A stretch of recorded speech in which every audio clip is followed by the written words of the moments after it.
Good morning, ladies and gentlemen. If we could come to order, please. Thank you. Thank you very much. Welcome to this February meeting of the CCAM board. It's the first formal board of 2026. And just to remind, this is a board in public, and we will take questions from members of the public if they arise at the end of the meeting. Just some welcome. Welcome to Howard. You're online. I'm very grateful, Howard, for you being here today. I know you've had a number of medical issues, and I'm pleased to know that you're a lot better. But it's quite understandable that you're joining us remotely. But I'm very grateful for that. Thank you.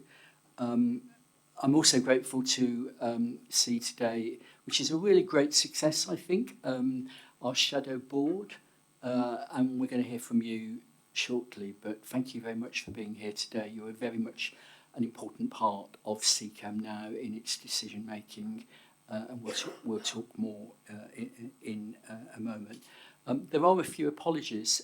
Paul is on well-deserved holiday, and Margaret is not here today, but I am really, really pleased to welcome Jo, who is acting on her behalf. So Jo, welcome today.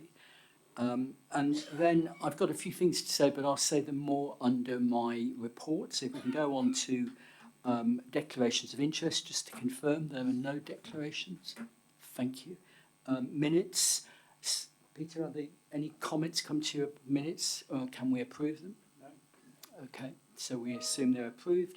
And action log, anything that you want to bring to our attention in terms of the action log? No, Chair. So two of the actions that are on the log as closed are on the agenda today. One in relation to the shadow board, and the other in relation to the volunteer strategy.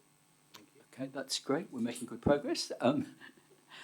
My report, can I just take that as read, but it's really a prompt more than anything, and I just want to say a few things. So this is the first time we've met as a board since before Christmas. And I mean, Simon will talk about this more in depth and more eloquently than me, but I do want to say genuine thanks to all CCAM people, and including our first responders, for all the work that they've been doing over the winter period. I think CCAM has done reasonably well. I think that's a good reflection of the winter preparation and the winter planning that the board considered in the autumn.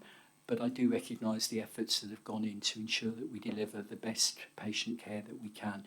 I know the rest of the NHS system and our colleagues, NHS providers and others, have been very challenged, but I am glad to see that CCAM has done all it can to support the NHS more widely in the South East. I also want to stop and reflect, because we're getting close to the end of the financial year, and also we need to be thinking ahead to the new financial year that will start on the 1st of April. And again, to reiterate, I think this will come out from board discussions and assurance that we get from the various heads of the committee. But again, I think CCAM is in a strong position, both in terms of our predicted financial position for the year end, and also our forward projections into the next financial year, which the board will be considering in private session this afternoon. So relatively good position to be in at this point in early February. At the joint board in October, just to remind people, the boards of CCAM and South Central, SCAS, agreed that we would form a group model. That has been progressing at speed. On Monday, there will be the formal interviews for the new group chair. If that is successful, that will then go to council for approval towards the end of next week. So a real important step forward. We're at the same time running the competition for the joint chief executive, and the interviews for that, I think, are on the 12th of March. So we will start, hopefully, the new financial year with a new joint chair and a new joint group CEO. One consequence of that is that we will lose Simon as our Chief Executive. Simon will leave the organisation in mid-April. I think it goes without saying the admiration and thanks that we have for Simon and all the work that he has done through his leadership to get CCAM to the position it is at the moment. I would also emphasise to members of the public and our other stakeholders that I am very grateful to Simon as well, because we are putting in place very strong arrangements to ensure that during the transition period before the new Joint Chief Executive gets into post, that the CCAM will continue to be well led and organised. April is still some way away. I know Simon is still giving 100% commitment to the organisation. And, you know, from my perspective, from a personal perspective, I would have quite liked him to have been the Joint Chief Executive. I think he would have made an excellent job. But ultimately, it's Simon's decision for personal reasons, and I respect that. But he will go with our considerable gratitude for all that he has done for the organisation and continues to do. Just a few other things. We interviewed a couple of weeks ago for 2 new non-executive directors, one to chair the People Committee. I'm pleased to report that we have made an appointment, and that will become public knowledge when we have gone through final due process. We have also appointed a transformation NED. Very impressed by the individual that we have appointed. I'm impressed by both of them, but this individual will bring considerable experience in transformation across major government departments, and I think that will be a good addition to CCAM and to the group more widely. That leads me on to my final point, really, which is, again, some sadness, because Max our current chair of the People Committee, will leave us in February, and Howard will leave us at the end of March. Howard has done 2 terms as a non-executive director, chairing the Finance and Investment Committee and for a short while the Audit Committee. I have valued tremendously Howard's commitment. Can I refer to it as wisdom? You only look on a decision will come or a paper will come, and you can look at Howard's face and you suddenly realise that there's a slight air of caution there. And then, of course, when you ask him, he gives you a very good critique of why the decision needs to be thought through in a little bit more detail. So, Howard, I'm very grateful for that contribution, as I know my predecessors, Usman and David Astley, were. And I genuinely hope that you continue in your non-executive career, because I think you've got a lot to offer. Max, you will have done 1 term. I think you know we would have loved for you to stay on and do another term, but you are quite a lot younger than your NED colleagues. You bring the age rate down. Sorry. Well, I'm assuming. Can I say the majority is certainly a lot younger than me, all right? Yeah, thank you. Yeah. Anyway, I assume you're younger, but anyway, I'm glad you can laugh at that. All I'm just saying to you is the important thing is that you bring a different perspective. I think the fact that you are in full-time employment is really, really interesting, and that you have an executive career elsewhere, because I think that brings a really important dimension, and I think that's really important, having that perspective on the board. So I would have really, really liked you to stay, you know that.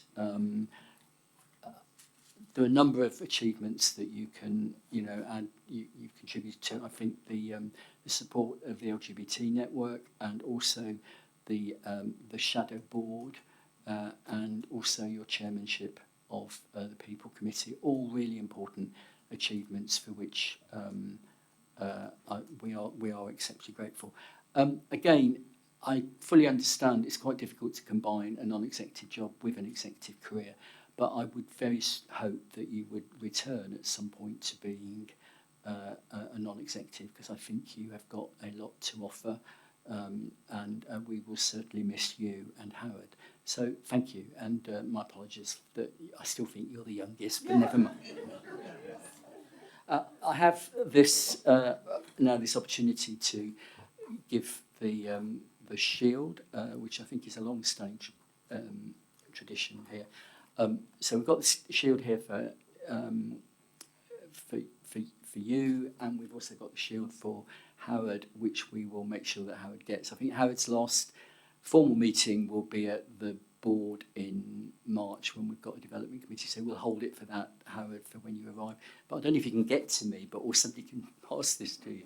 Thank you. Okay, thank you. My final point is just to give a bit of direction to today's proceedings. So I think you'll be aware that we have adopted an approach of focusing on one of the domains by which we ensure that we are delivering our core objectives. So in previous board meetings, we focused on people, quality of care. Today, we're focusing on sustainable partnerships. That gets us into a whole range of issues, particularly finance as well. But partnerships is really working with a whole range of different people, different stakeholders who make a fundamental contribution to the work of CCAM. So I'm particularly welcome today to be able to hear from shortly from Sally Holmes, one of our CFRs, who will talk about her experience in the context of volunteering strategy. And I think this is really important given the NHS plan and the commitment to neighbourhoods. So I'm looking forward to that in a moment. But before we get to that, I think the first item, substantive item we now have, is the shadow board. And I'm not going to introduce that. I'm going to leave that to Karen and Janine, but I don't know which one of you is going to go first. Karen. I think I'll start and then hand over to Janine, if that's all right. Thank you.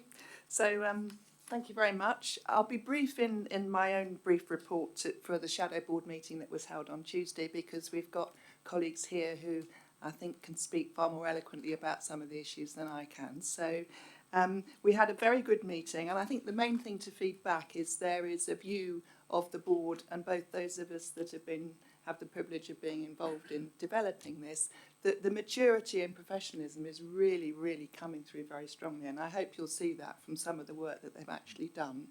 And I think they've welcomed the opportunity, they've really risen to the challenge, and I think that this is so good for this very innovative initiative, and I think we're doing it slightly different to other organisations, and I really can see the benefit of having a strong voice coming through, different voices, and that's been very valued. So I'd like to thank everybody that's been involved in that, both the participants themselves, but also those that have been setting that up.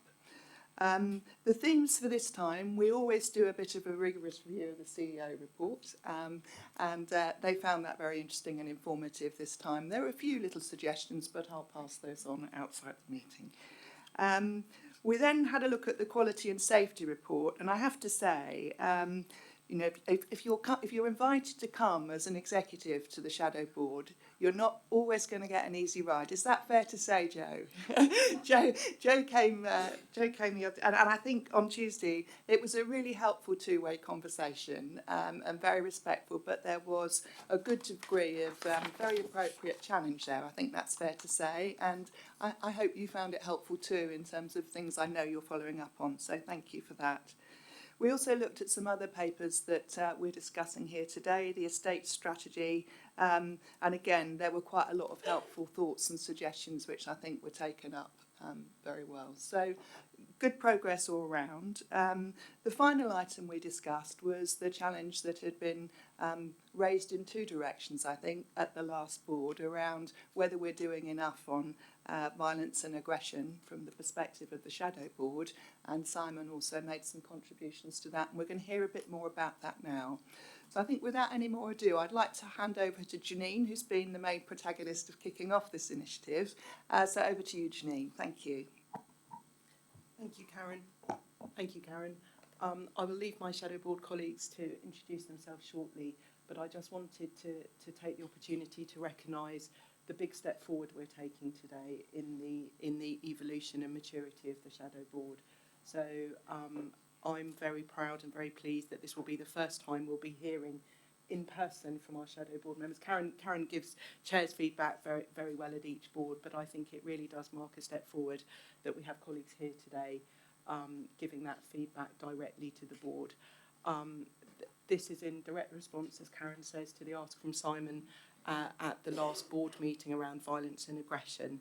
I know that the Shadow Board, you'll hear from them, have really appreciated having the opportunity to think about and consider a topic that is so important to so much of our staff.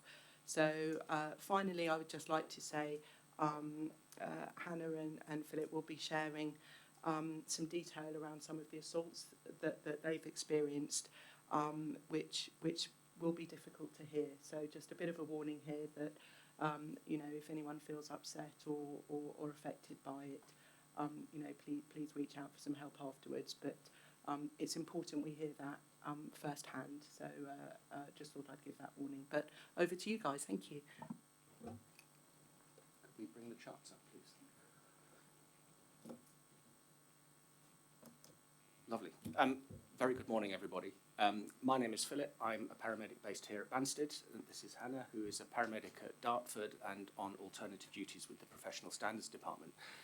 I'd like to begin, firstly, by thanking you all for giving us this opportunity to come and present to you, to talk to you about what we've been discussing as a Shadow Board. I'd like to thank the Shadow Board for giving us the opportunity to represent them to you. And finally, all of the colleagues that were involved in what we've been looking at to bring this to you. We've had input from a lot of different people who've given their time, spent time with us explaining what's going on and taken our questions and our challenges.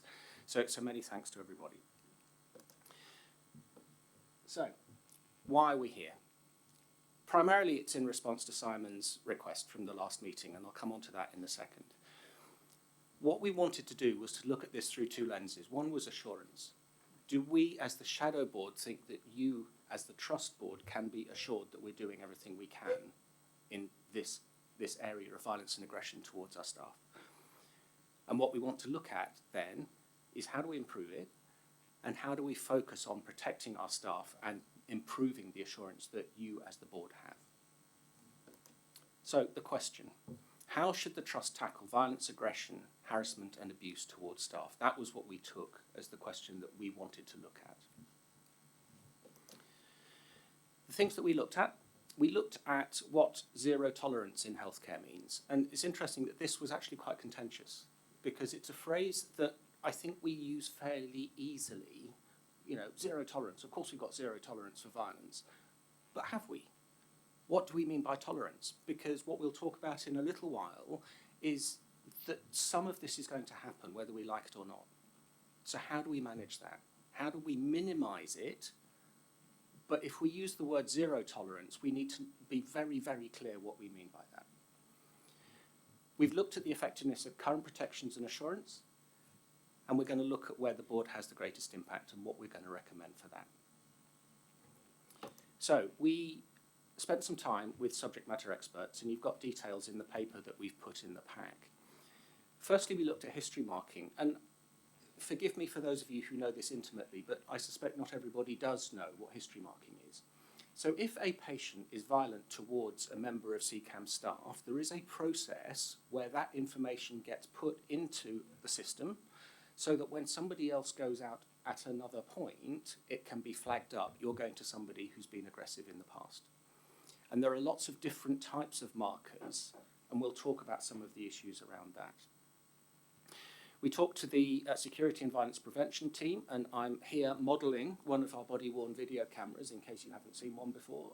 As a paramedic on the road, I wear this every shift. And we'll talk about what that what works with that and what we think could be improved. And the last area that we looked at was mental health. And you will understand that some of our patients with mental health issues can be violent towards us. There are things that we need to look at there. So what's the scale of the problem?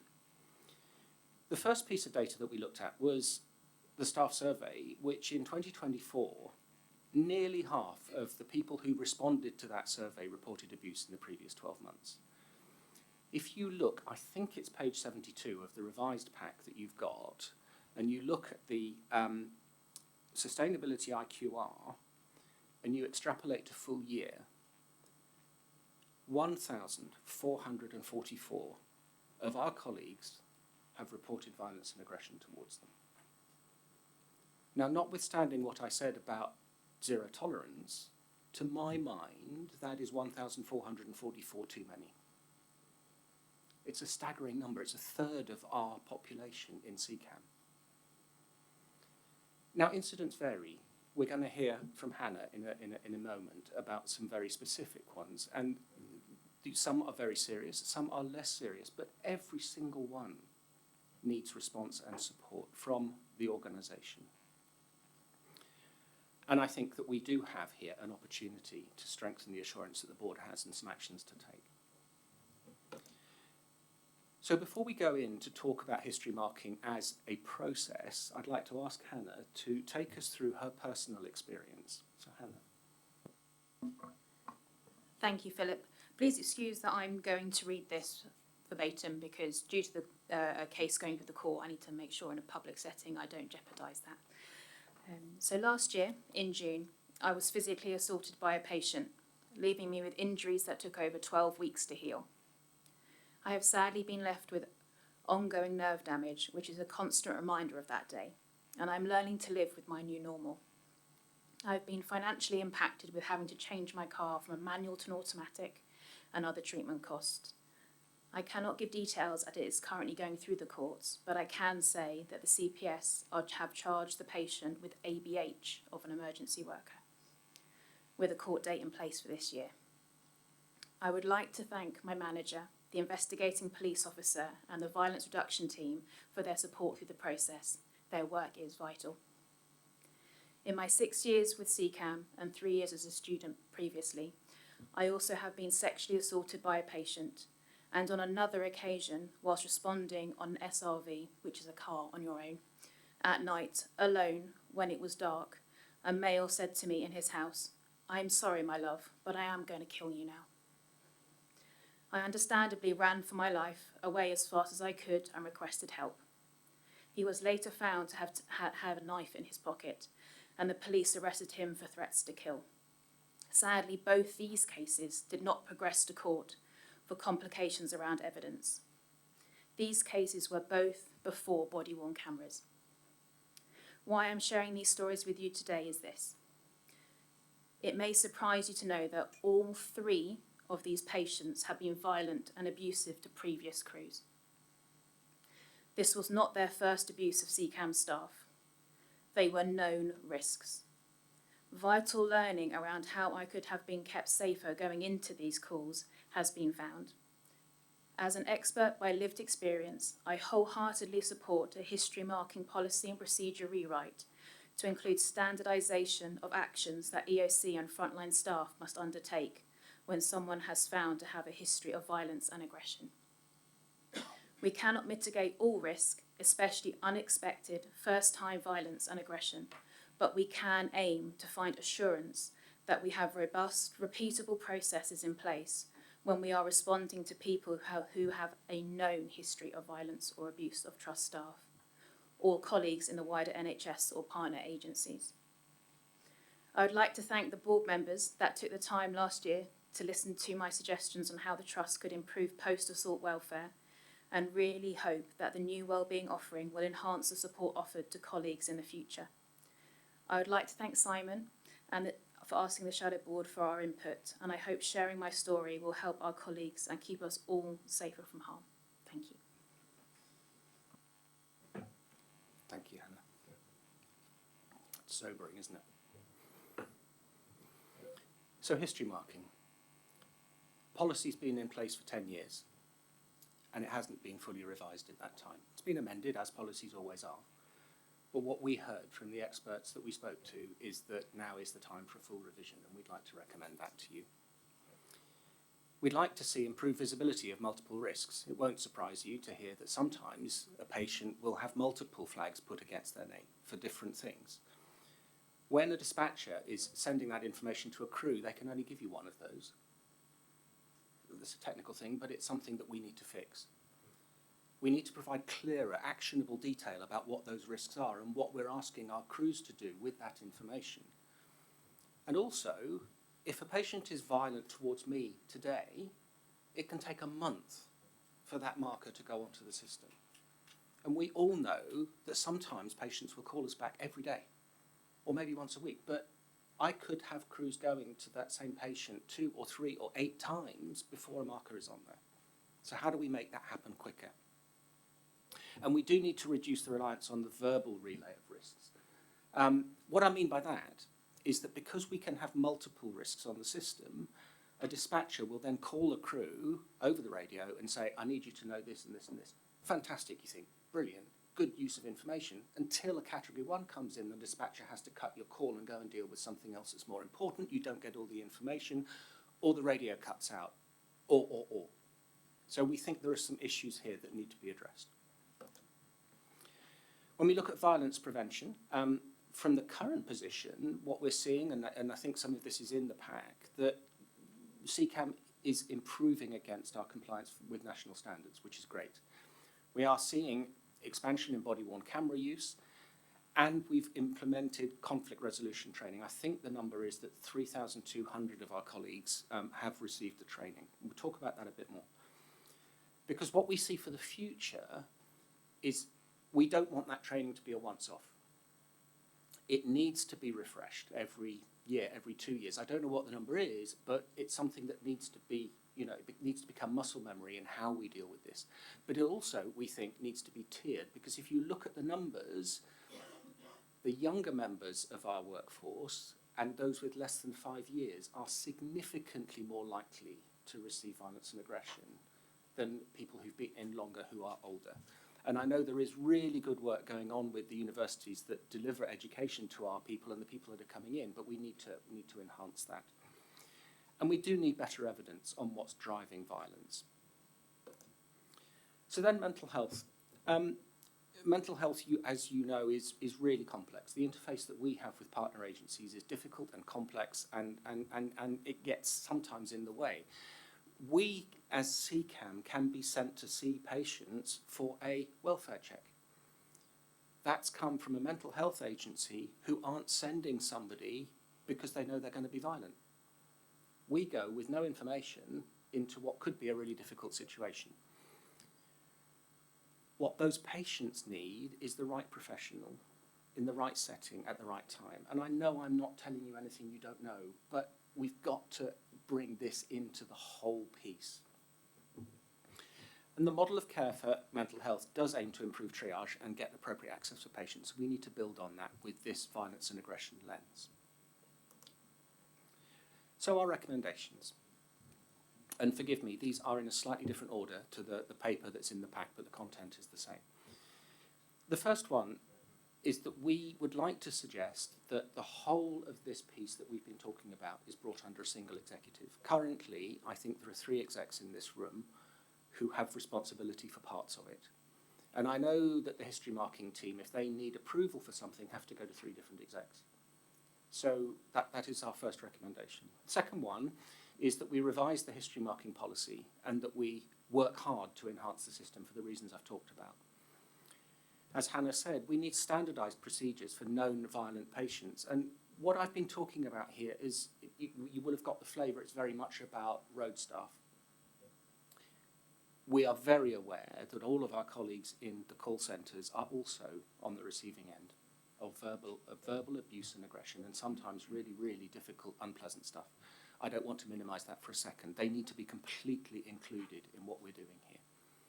We need to strengthen our staff capability through training, through education, through practice, and for that to be an ongoing and repeated process. We would like to see learning enhanced from what comes from these body-worn videos. At the moment, the video that's on here can only be used with the police to aid prosecution. If you look at what the call centres do with audio recordings, they can take recordings and then use that to learn with staff about what's going on and to make changes and recommendations and bring training in. We can't do any of that with the body-worn video. I know it's complex. There's all sorts of legal and GDPR and all that sort of stuff that gets in the way, but we think that now is a time when we could be looking at improving that. We think that a piece of work needs to happen about what is the Trust's position on tolerance, and this comes right back to the question last time. If we're going to be public about our position as a Trust, we need to know what that position is, and I think that is a really solid piece of work that needs to be done. We need to review our mental health and how we collaboratively work with other organisations, and in that piece we also need to be better at sharing information among the agencies. So finally, again, thank you for this opportunity. Thank you for giving us a defined piece of work. I think, you know, as Janine and Karen have said, I think this shows the value of the Shadow Board as a group of 14 people who can bring perspectives from across the organisation, who have the access that you're kind enough to give us to you and to subject matter experts, and to give us the opportunity to come and present. So that's what we had to say. Can I ask if there are any questions? Please. Firstly, thank you so much, Philip and Hannah. Sorry. That's all right. Go ahead. I think, no, it's okay. I was just watching, but I think Joe was first. So go ahead. Okay, apologies, Super. Thank you so much, Philip and Hannah, and especially Hannah for being so brave to share your personal experience. I did immensely enjoy my morning on Tuesday with the Shadow Board and found it incredibly insightful, and read this paper with interest. As you know, violence and aggression sits within the team, sits within the quality and nursing portfolio. Just a couple of thoughts in terms of your recommendations. So I note the escalation around the history marking, and interestingly, I chaired our health and safety working group meeting yesterday, and it was escalated there as well. So it's good to see that we're kind of triangulating information across the Trust. So yesterday we commissioned a deep dive into our history marking process to help us to understand what the problems and challenges are. And I've already started conversations with Jen and John O'Sullivan in terms of where history marking sits and what that looks like and how we can ensure a coordinated approach and think about what that looks like moving forward. I think the tolerance thing is a really interesting one, and I know you've engaged Dave Monk, our head of security, in these conversations. And what he was saying to me is, obviously everybody has a different level of tolerance dependent on their own background and their own behaviours, and they manage them in different ways. And that sometimes impacts on our reporting of incidents, dependent on how individual frontline staff view that. What we do know is that the team have worked really hard since 2022 to increase incident reporting, and it did increase, which was really positive. And last year was the first year where we saw a reduction in that, which we're actually taking as an improvement because of all the work and interventions that have been ongoing. Zero tolerance is a phrase that, as a team, our violence and aggression team don't support. And the reason for that is acknowledgement that sometimes an incident can occur that couldn't really be easily prevented. So if we're thinking of, for example, patients who have dementia, these are things that are not easily preventable, so therefore it wouldn't be appropriate to have a zero tolerance approach in its entirety. But what we have noticed, and this came out in the report of the Health and Safety Working Group yesterday, is the correlation that you spoke about between mental health patients and an increase in violence and aggression incidents. So that's something that Dave and the team are now looking at and working with Andrew Gordon, our head of mental health, in terms of how we might manage that specific risk. Staff training is well embedded now, and we have, as you said, trained over 3,000 colleagues, and all of our frontline staff should have completed face-to-face conflict resolution training by the end of April this year, which is fantastic. position to be in. And there are plans that that will be on a rolling basis every 3 years. So people will receive a refresher, which is in line with our health and safety executive kind of guidelines around that.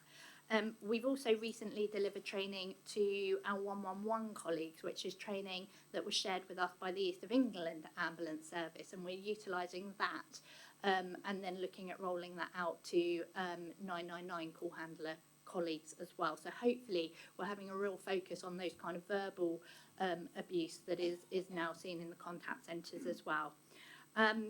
You're absolutely right. 1,144 colleagues is 1,144 too many. And just really wanted to say thank you for your report. It's been incredibly insightful and has certainly directed areas of improvement for us to go forward and look at. Thanks, Jo, for that update on what's been done. Sibo, please. Thank you, Chair. Philip, Hannah, thank you so much. That was a very clear, very powerful and very moving account of the impact of violence and aggression on our staff. And to Hannah, that was incredibly brave of you to come and talk to us.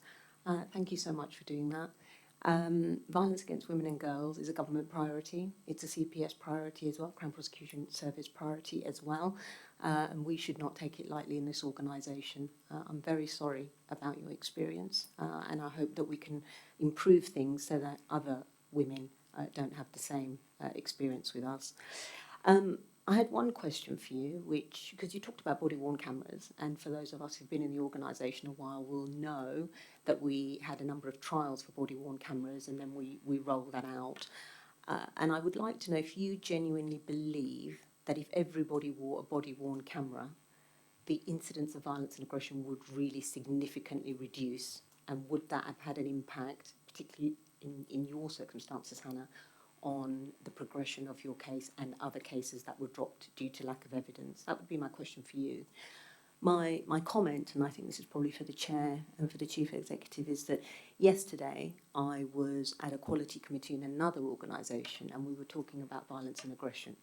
And these were district nurses and health visitors who go into people's homes who are also experiencing similar kinds of violence and aggression. And we know the evidence is that violence and aggression is on the rise in the NHS, so it's happening everywhere. We live in particularly toxic and febrile times, so it's only going to get worse. And so my question is really, do we need to do something at a higher level? There needs to be, from my perspective, a national, if not regional, policy around how we deal with patients who are violent and aggressive to our staff. I respectfully disagree with my colleague around zero tolerance. Yes, we know there are patients who have dementia and mental health, but the phrase zero tolerance doesn't apply to them. It applies to everybody else, and we know about the Mental Capacity Act and so on and those assessments. But we need to be very clear, what is the policy and are we going to refuse care? And that question does have to be asked, and I think we need some national, if not regional, leadership on what is everyone going to consistently do, because we need to protect our staff. Thank you. Would you like to respond? Then what I'd like to do is any other further questions, and then I'll Simon to respond generally to the point that Sue Rose has made. So thank you, please. And so I have a comment, and then I'm going to ask Hannah about the question about body-worn video. I went to a patient in Epsom who is a nasty piece of work, if I can be blunt. He has always been rude to me the many times I've been to him, until the day I walked in with a body-worn video on. And he was completely different. And halfway through my assessment, he looked at me and he said, "You're wearing video." And I said, "Yes, I wear it to every patient." And it was like he was a different person. It was a real Jekyll and Hyde moment. So just as one example of where I think it makes a difference, yes, it is, as you will know, completely voluntary whether anybody wears them or not, and some people choose not to. They're not enormously comfortable strapped to a shirt like this. So I don't wear it to every patient, and I have been caught out where I felt I should have had it and not left it in the ambulance. But I do take it out on every shift. So yes, I do think it makes a difference. Thank you for the question. I think it's important to say that this is our personal opinions as Shadow Board. we are not to represent all staff, because I'm very aware staff opinion on this matter will vary greatly. Good question. Evidence. 2 of my cases didn't go any further because it was a he said, she said situation. However, I think we've obviously got to get the unions involved as well, because there's, again, abuse of like our staff being monitored to a level that they're not comfortable with if the governance around body-worn cameras are not appropriately robust. But I would say that I would be keen to promote you should, or must actually, let's be confident about it, must wear a body-worn camera if there is a flag. So like almost like a standardised approach for the trust that, no, we are protecting you. This patient has a flag for violence. You will wear a body-worn camera. I think I don't think we could say everybody should wear one at all times at the moment. However, I think we could stipulate where there is that enhanced risk, we can be bolder and say, please wear them. I feel safer. I personally wear them. We do have some issues around the national uniform. There's no clip on the summer t-shirts for them, especially women have a difficulty wearing them just where they sit. But I agree that they are of huge benefit. Thank you. This is a really important subject, and I really genuinely welcome the opportunity to discuss this in depth, but I am trying to run a board meeting here, so I will ask 2 more questions, but they need to be short and to the point, okay? So 2 of you over there, and then I'm going to give the floor to Simon. Thank you. Thank you very much. I'll be quick. Thank you very much, both of you. In terms of areas of focus for maximising protection of staff, have we done any data analysis as to perhaps staff groups which may be at a higher risk, for example, female or those from ethnic minority background, etc.? Might that be helpful? And where are we at in terms of liaising with Sussex Partnership for further support? You alluded to collaboration. Thank you. Thank you, Monica, very clear. And Jackie, did you want to do yours, and then we'll do them both? Thank you. I will be brief. It was more a couple of comments. Perhaps to your point, I think we probably do have an opportunity to review the training frequency where we know that we've got particular at-risk groups. As Jay mentioned, there is a 3-yearly established cycle, but as an organisation we can choose to increase the frequency if we think that there is a appropriate reason to do that. And from the tolerance perspective, I think that is a really important piece of work for us to undertake. I think often people ask me as a practicing paramedic, have you been assaulted? My response is often, well, of course I have been. But there's this sense that actually it's something that we should expect in the ambulance service. But we do need to make some decisions about actually at what point do we put the phone down in the control room, and at what point do we withdraw an ambulance crew in a face-to-face environment. There will be some patients for whom they don't have the agency for the reasons that we've described, but there are an awful lot of the patients that actually do. So I think that is an important work for us to get involved in, and I'm certainly happy to pitch into that. Okay, I'm going to give the floor to Simon to pick up Mojkin's point and Subo's point as well. Firstly, thank you. I think Janine said to me before the meeting started, if the shadow board don't take you to places which feel uncomfortable, then we're not having the right conversations, and you absolutely have challenged us. So the first thing I want to say is just in terms of your recommendations, if I pass the baton to you to do a piece of work, consider it passed back to me. So I'll pick up the slide that and work with you all on how we adopt those recommendations, how we take them forward. And I think the respect that we can pay your work is saying this is not a one and done conversation, because this is such a complicated problem, such a complicated issue, that we need to continue to debate this in the months ahead. So as a minimum, we will come back and review progress and ask you to hold us to account in another 6 months. So what have we done against the recommendations that you have set? I think this is an area that does require national debate, to be honest. So the second thing I was going to say is, look, I mean, we're due to present the work of the Shadow Board at the National Ambulance Leaders Forum conference in March, but also I would like to extend to you the opportunity to come and speak to the ACE Council, because I think the way of raising this at a national level and inviting a debate about it is to say, this is what frontline staff are saying. That hopefully will start to raise because the ACE Council, just for colleagues who don't know, is where the chairs and chief executives meet together. And I think this is a legitimate moment to bring that back to that group and say, what are we going to do with it? Your presentation is so compelling, I think just the mere repeating of it would have the effect that we're looking for. It is not a spoiler alert to say that one of the things that is happening nationally, and we will see it in the staff survey results that are upcoming, is that violence and aggression is on the rise to staff. That is an absolutely true statement. A debate is emerging. It has not yet crystallised on what the consequences should be for patients and where we should draw the line.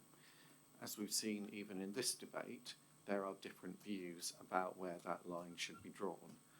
But be under no illusion, I think we have to draw a line. The question is how, when, and in what way. I was really pleased, for example, that you drew out the fact that, in actual fact, violence and aggression isn't just happening in a patient's house or in wherever we go and see them. It also happens on the end of a phone, and that can be just as disturbing for those colleagues who take those calls as it can be sometimes for people when they see it in front of them.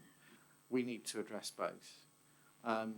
My view, and I'm speaking here as an individual, not as not in interest policy, is that we have to now go one step further. We don't have time today, but if I was to ask you a question, you carefully avoided commenting, I thought, on tolerance and where you would draw the line.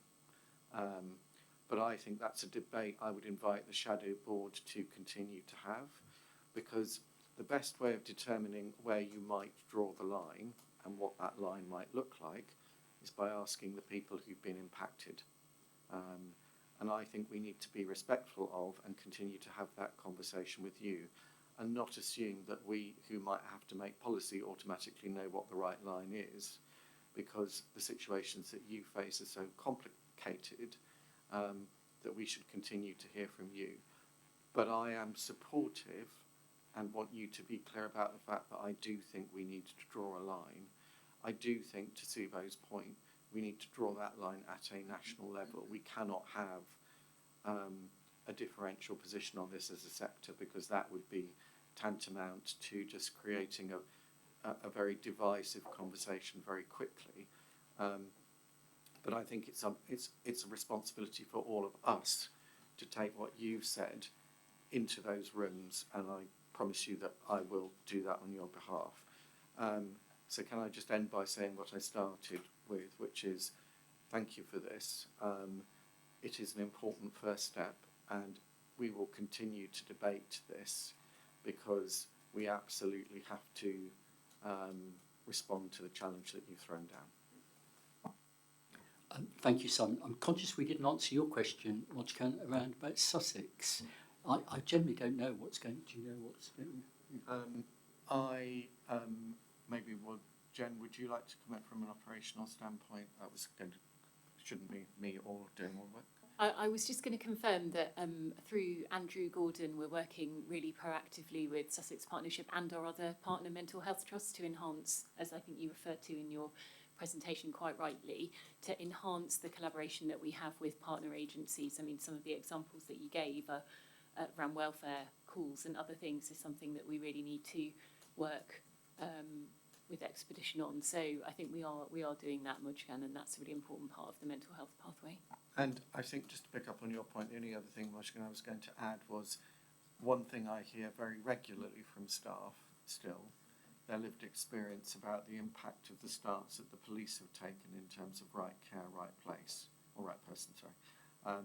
So I think we need to bring that into this conversation as well, because our frontline colleagues, I think, would absolutely report that the impact of the police taking a differential stance on this has been real. and I've listened to some stories again in that space. So I will pick that up as well, because I think that shouldn't be regarded as a closed debate. Okay, just for me as chair to reiterate my thanks to you, both coming today to give your views and your experience. It was a really good presentation, and Hannah, I really respect the courage and bravery for you to come. Thank you so much. I just want to check, are you confident what you've heard today, that we are taking this seriously? Is there anything else that you would have liked to have heard from the executive or me to give you the assurance going forward? I mean, I think from my perspective, I think no. I think what I've heard is what I expected to hear, in that if we got to the end of this and you weren't taking us seriously, then we've completely missed the point, and you are. And I hear what you're saying. The challenge is interesting, the national focus, how do we make this work so that we're not unique in what we're doing, and how do we address this big elephant in the room, which is the tolerance question. It is an ongoing piece of work, and I look forward personally, I think the Shadow Board will look forward to continuing that debate. So thank you for that. Thank you. And the other point I'd say from this is thank you as well, because I think with the Shadow Board, we're developing a new way of working, and it is important, I know to the whole board, that where you invest your time in a really important issue, you have the confidence that you can bring it to the board and the executive. We take it seriously, and there is action. And I really support what Simon said, that coming back in 6 months, to be absolutely confident when we are taking action, we are moving this forward. That's the general approach I would like to take for anything that we ask the Shadow Board to look at in depth. So thank you. Thank you very much for your time today. We really, really appreciate it.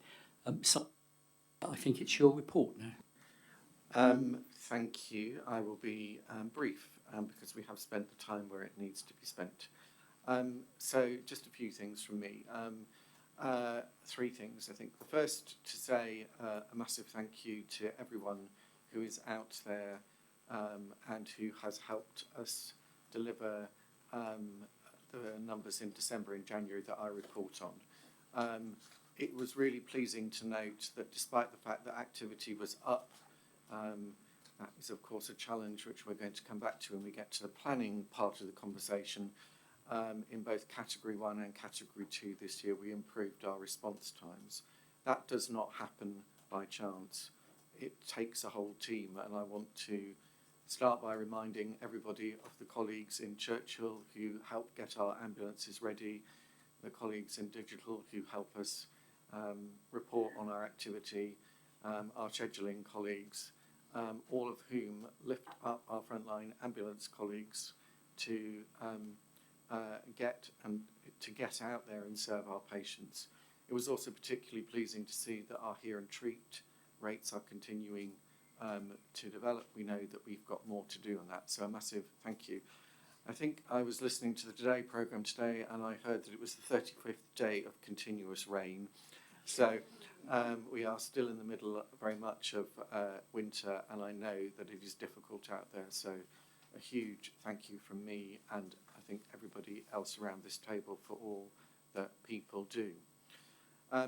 As Michael has said, this is the point of the year at which we look back to look forward. We're going to spend a fair bit of time today in public and in private getting ready for the year ahead. I think we know that the government has set us, quite rightly, 3 challenges. The first of those is to continue to improve our response times. The journey of the next 3 years is to go from 28 minutes where we are to 18 minutes. That's going to be tough. The only way in which we can deliver that is by massively developing our virtual care offer to patients in the year ahead. The second is that we are also expected to make further improvements in our financial position, and in so doing, get ourselves back to balance in the next 3 years. And the third is we have to accommodate all of that with any activity activity increases that come our way, activity pressures continue to be real. So I'd ask colleagues to think about those three arms of the tripos as we go into the debates today.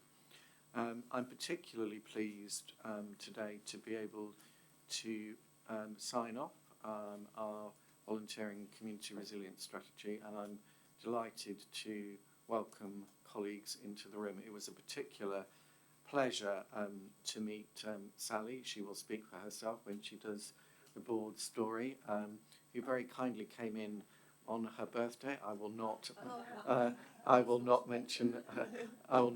Do go down, Sally, if you want to. I will not mention, obviously, the relevant number that was involved, other than to say I found it exceptionally kind that she did that, and the work that she's done. It also gives me an opportunity to promote myself. The bra off, defib on strategy. I will not steal any more of Sally's thunder, and to point out, we often talk around this table about health inequalities. The very definition of health inequalities, it strikes me, is that I think you told me, or I learned from you, that women are 27% less likely to be given CPR because of that impact, and that is a significant number. So every day is a school day. I certainly learned from you, Sally, so thank you for all that you did, and particularly coming in to see us see me on your birthday.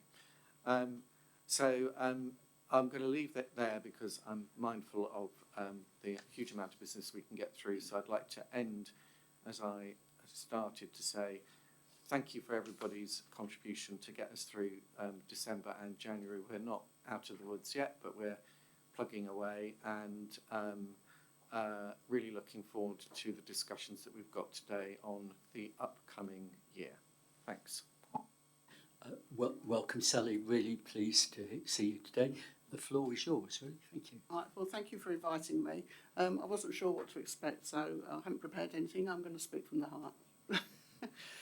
Basically, I've been a responder now for 11 years, just over 11 years, and obviously our main function is responding to 999 calls. But I'm personally passionate about working in the community to help to improve the out-of-hospital cardiac arrest survival rates. A long time ago, I remember attending a lecture with Douglas Chamberlain and Kaz and David Fletcher, and basically they'd been to Seattle, and I heard that in Seattle the survival rates are great, and it's all to do with the Resuscitation Academy, and I thought, well, why not us? You know, that was me, why not us? And that spurred me on to work in the community, and I do lots of sessions on CPR and using a defibrillator. So last year I did 54 sessions, about 1,200 people. I've delivered to about 100 people this year already. I've got 2 sessions booked in next week because people hear about me and it's like, yes, I'm coming. But on top of just the CPR and defibrillator, I'm actually also passionate about this whole business about the inequality of survival rates, and this is about the women, and women are 27% less likely to receive CPR. And again, my question is, that's not right, and why? So that part of the sessions that I do now is around that, and I actually talk about that 27%, that inequality, and I talk about putting a defibrillator on a woman, how all the clothes have got to come off, and I demonstrate on myself, and forgive me, you've got to lift the breast out the way to put the pad in place. But basically, you know, to show people that anyone can do this, all right? I know of lives that have been saved because of those sessions. One of the earlier sessions I did was for Arran Walking Football Club, and they contacted me a few months afterwards and said, well, thanks to you, Sally, we've saved someone's life. And I said, well, not thanks to me, it's thanks to the people who did it. And they said, yes, but you gave us the confidence to do it. And that, for me, is what it's all about. And lots of people, I have to tell you, since then they've told me they've had an away win as well. But basically, so that was at home, there was one away. But basically, that to me is the important part, giving people the confidence to have a go. The message is you can't do anything wrong. And my favourite saying that my husband's told me I'm not allowed to say at dinner parties anymore, from Douglas Chamberlain, is, you can do no harm with a defibrillator unless you hit someone over the head with it. So that's me, really. I am passionate about doing this. I can't do enough sessions. Anyone that asks gets one, and I still manage to do more than my hours of responding that I should. I'm sure Danny's pleased to hear that. So, yeah, any questions on that? Thank you. I mean, I'm sure people have got questions. I'm really impressed by what you've told us, and I'm just amazed at the number of that you've done. You know, Well, sorry, that's still on. People hear about me. And, for instance, I live nowhere near Haywards Heath, but Haywards Heath DWP contacted me and said, would you come and do a session for us? And I went, yeah, of course. What happened is one of their employees had attended one of my sessions and said, oh, you've got to have Sally come over. And I will go anywhere. I don't care where I go. Basically, anyone that asks gets a session. And the average attendance is sort of 20-ish, but it can be, I've had 40 plus in the room, and I've had as few as 10. You know, it varies, but the average is around 20, 25. very impressive. Please. So it gives me an opportunity to say, obviously, I invited you here today because of meeting you recently. So it gives me a chance in front of the whole board to say thank you. We are genuinely lucky to have you as one of our responders, and we're shortly going to go on to the strategy that surrounds the work that you do. I was struck by two things. So one comment, one question. The comment was how we must not assume that people are still quite reticent about giving CPR. And still there is a job of work to do, isn't there, I think, to overcome that reticence. And how easy it is if we do the right things to change people's perception, I think, that yes, I can do this, and yes, it could save lives. And I think that was the real take-home message from me, that we need to do more of this. We know that if we look at defibrillators, and we've had this debate at the board before, access to defibrillators in our patch is not uniform. It is correlated with deprivation. We know that we need to reach out, and we're going to link to that, I think, when we talk about the volunteering strategy. But my question is, as you're sitting here, this is your opportunity to ask us for any support that you need. So is there anything that we can do to help you continue the great work that you're doing? Well, Danny today has just shown me a set of breasts. That sounds pretty peculiar, doesn't it? One of the issues is mannequins are very male, and there has been something that you can put over the mannequin that sort of shows breasts, but to be frank, they're too pert is the word I'm looking for, isn't it? And I said to Danny, I don't want anything unless the breasts are floppy. Because to demonstrate properly on a woman, you know, that's the reality. You know, how many people are we going to go to where the breasts are nice and pert? I'm sorry, but, you know, generally they're going to be down under the armpits. And that's what we need to show, and actually to demonstrate that it's okay to hold the breast and move it out of the way, because if you don't, the defibrillator will not work. So I think we might be looking for some funding for some floppy breasts.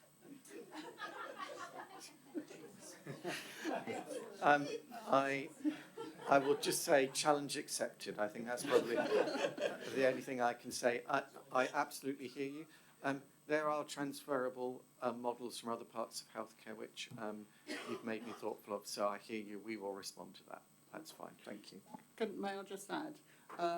I did read the cardiac arrest report from CCAM, and that also spurred me on, because there was something in there that I thought was absolutely relevant and which I share. And that is, you know, the survival rates in the UK are 10%, and we have the best survival rates, don't we, in CCAM? I think 11.5, I think it is, and I always tell people we've got the best survival rates in the country. However, if someone gets on that chest and uses a defibrillator before the ambulance arrives and gets them back, which this was in the cardiac arrest report, I think the survival rates are something like 93%. As opposed to 11.5. And that's why I'm passionate about doing this. I'm firmly of the belief that the more people that are prepared to get on that chest and use a defibrillator, the more lives can be saved. As far as I'm concerned, people don't have to die. Thank you. That's a really powerful way in which we can end your particular session here. Really, really struck by that. But we're now going to talk about the volunteering strategy, and I wondered if you'd stay and please contribute if you would like to. Thank you. So I have to leave by 12:30 because I'm due in Lancing to present a defibrillator.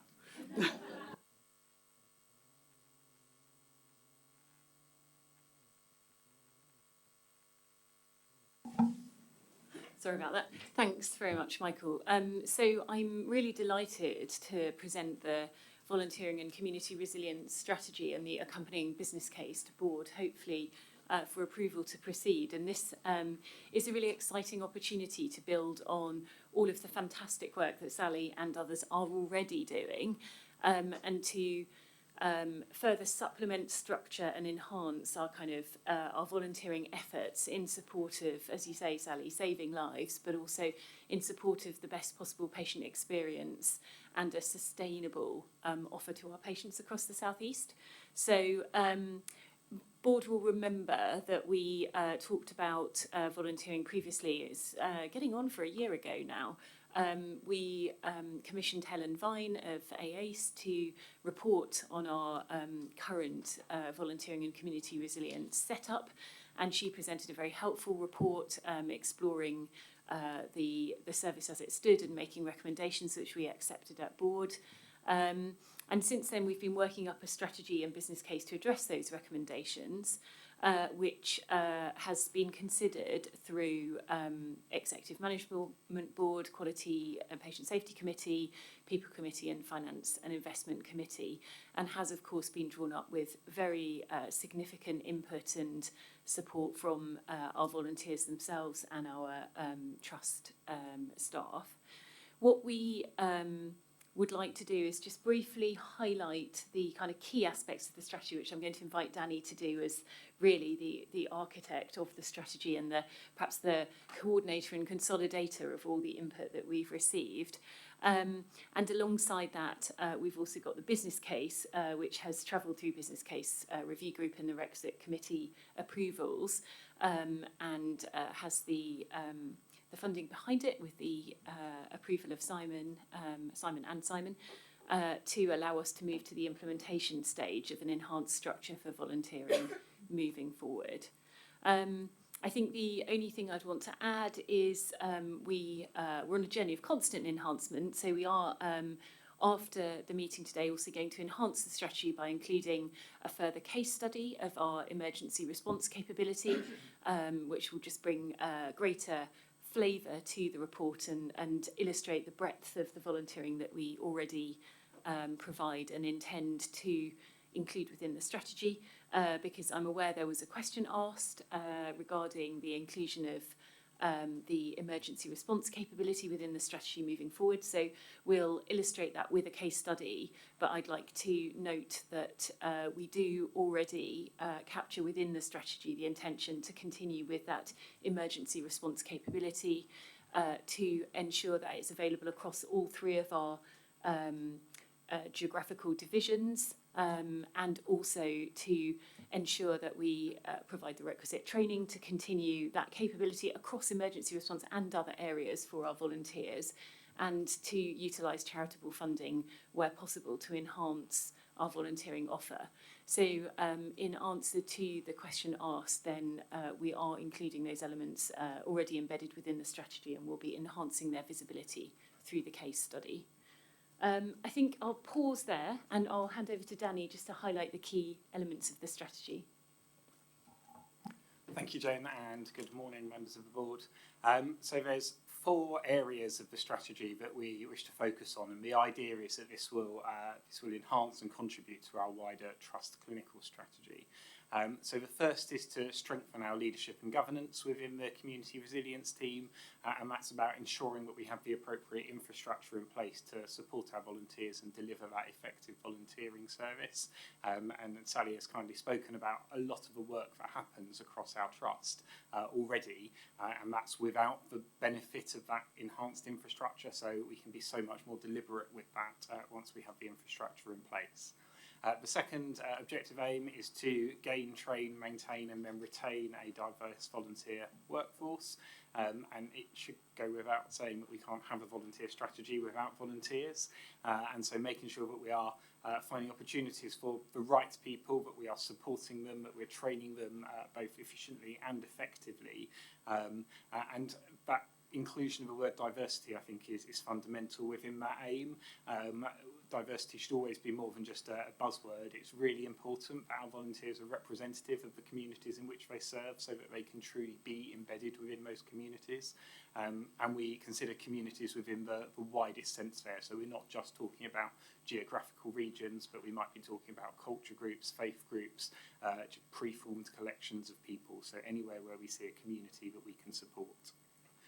That links in with the third objective, which is around embedding a whole of society approach to community resilience, and this aligns nicely with the NHS 10-year strategic plan, which ensures that we empower communities and move from essentially a saviour complex position from the emergency services of old, where we approach as a we will save you approach, to a much more effective and embedded approach where we'll work with those communities to ensure that that resilience is embedded with the people that it matters to the most.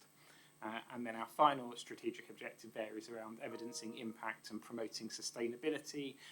We need to make sure that we are providing an efficient and effective service, both financially efficient but also from a clinical perspective, and that our interventions are truly evidence-based and really are making a difference to our population.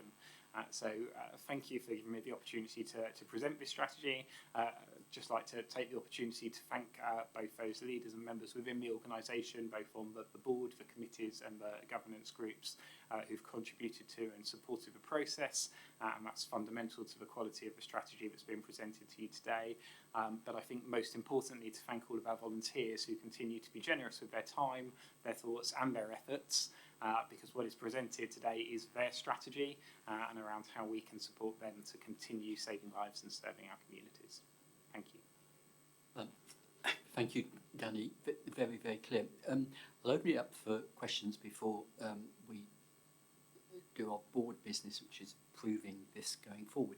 But can I ask two questions before I open it to the floor? First is, you mentioned the link with the 10-year plan and the focus in the 10-year plan on neighbourhoods, and this seems to me quite central to this. And I do wonder whether people recognise the contribution that an emergency service provider like CCAM, are relevant to that neighbourhood strategy. And I don't. When I speak to people in a limited way about this with the department and also the region, they don't automatically associate, CCAM as being part of that. And I just wondered, are we missing a trick here? Because from what you're saying and what Sally's saying, it is key. It is part of what the Secretary of State had in mind.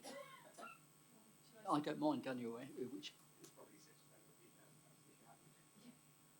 I think that's absolutely right, Michael. And what I'm delighted about is that neighbourhood community resilience aspect is absolutely central to this strategy. I think that's where we have really put forward our best efforts to have that perspective and to recognise volunteering and community resilience as really embedded, as I say, within the communities that we serve.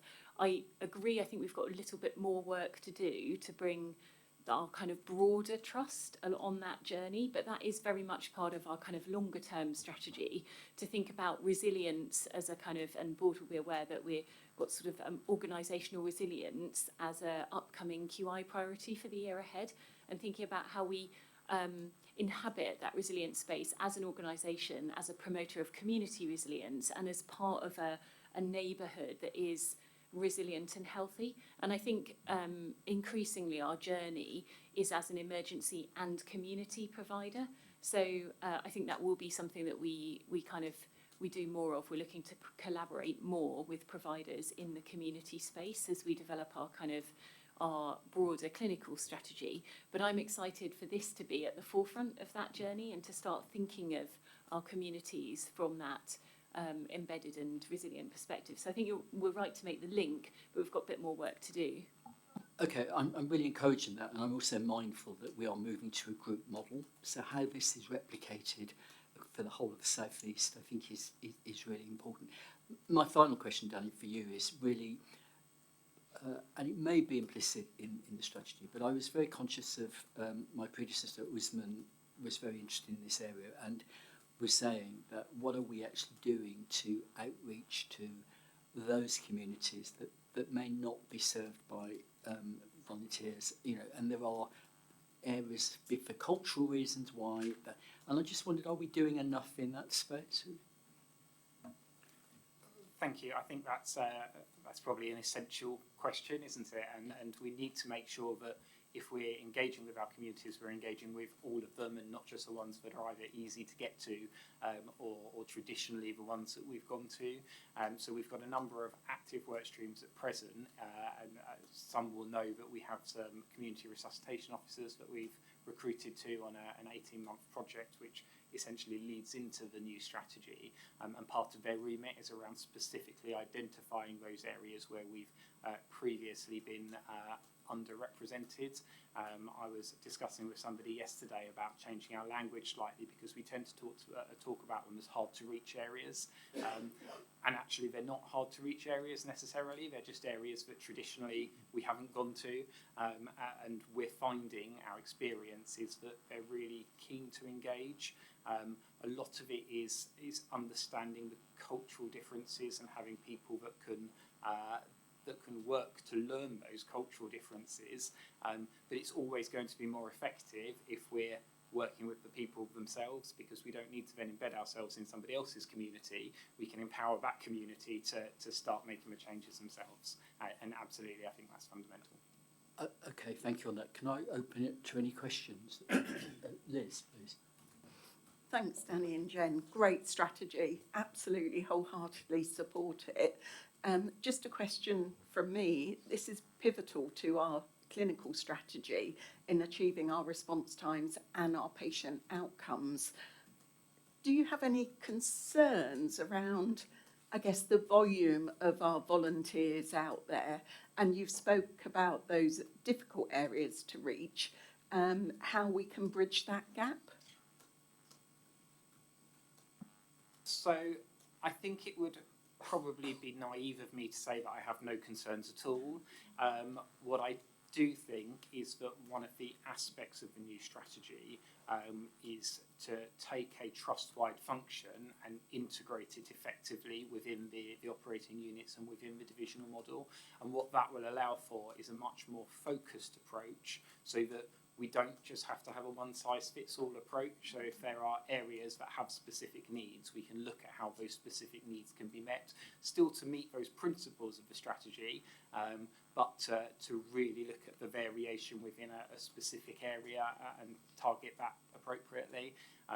So I think I would say cautiously optimistic is the approach I would take. I think there's so much potential, and we know that this is an area that people are really keen to support, so we just need to make sure that those opportunities remain available.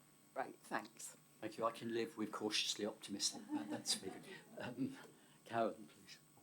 Thank you, Danny, and to Sally as well. Question around, 2 points really. First of all, this piece of work, if I recall, arose from a report that was done by Helen Vine looking at issues and making a whole range of recommendations. Does this strategy pick up the issues in there in totality, or are there any other bits that we still need to look at? And to say, you also have my wholehearted support. We've discussed this in other committees. I think it's ambitious, it's innovative, and it's really where we need to go in terms of building the community resilience and working much more closely to try and get some of the survival rates and other benefits that are highlighted that volunteers can bring in this report. So thank you very much. Thank you for the support. And in essence, yes. So the report that Helen Vine kindly produced came out with 68 recommendations. There have been some changes since then in as far as the report was looking at the structure of the trust at the time, which was prior to transition to the divisional model. In fact, that transition has offered us to develop it slightly further and probably go over and above what Helen Vine originally recommended, but it certainly incorporates her recommendations within it. Thank you. Can I just quickly ask, you talked about, then she's also had some input into this. So she's also, we can take assurance from that, can we? Yeah, I've spoken with Helen. We've Yeah. shared the strategy with Yeah. her, and she's offered her endorsement to it explicitly. And I think, Danny, you've also been engaged with Joe Crook at AACE, who's the volunteering lead at AACE. So we have confidence that we're fully, addressing where, obviously noting that times change over the last year. And have the support of expert colleagues in that space. And I think, I'm not suggesting the job is done by the writing of a strategy. The job now starts of implementing the strategy, and it is a 5-year strategy, so we don't expect, things to be delivered overnight. But I'm really, really excited to take it forward as part of our broader resilience offer and connect it to the really important areas we've been discussing around particularly health inequalities. I think this could offer a route for us to really focus on a really important health inequality around cardiac arrest in particular, deprived or underserved communities. So I'm excited for that, but I think, that the hard work starts here. Thank you. Just firstly to say that this strategy obviously has my wholehearted support, and also to welcome colleagues joining us online. I see Lee and Connor, who I know have contributed huge amounts to this organisation and through their roles as CFRs and indeed in ER. So I'm very grateful. I'm also grateful that Andrew is in the audience today. I know he's been very supportive and contributing to the strategy. Thank you all. A couple of points from me. The first is, I think this is absolutely at the heart of what we're going to need to have to do, because the reality is we are never going to have enough ambulances or enough paramedics to reach all the communities that we otherwise would have to serve.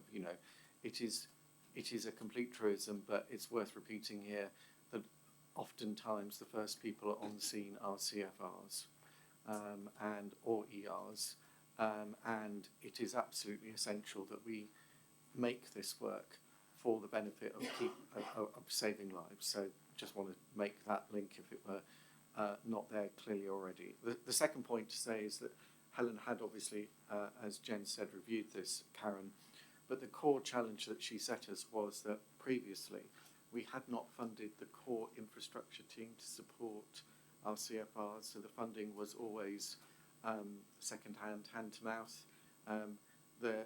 One of the big changes that we're making is funding the core infrastructure so that when our CFRs are there, one of their core issues with us previously was who do I talk to, who's my constant point of contact, and that was constantly changing. We are absolutely addressing that point.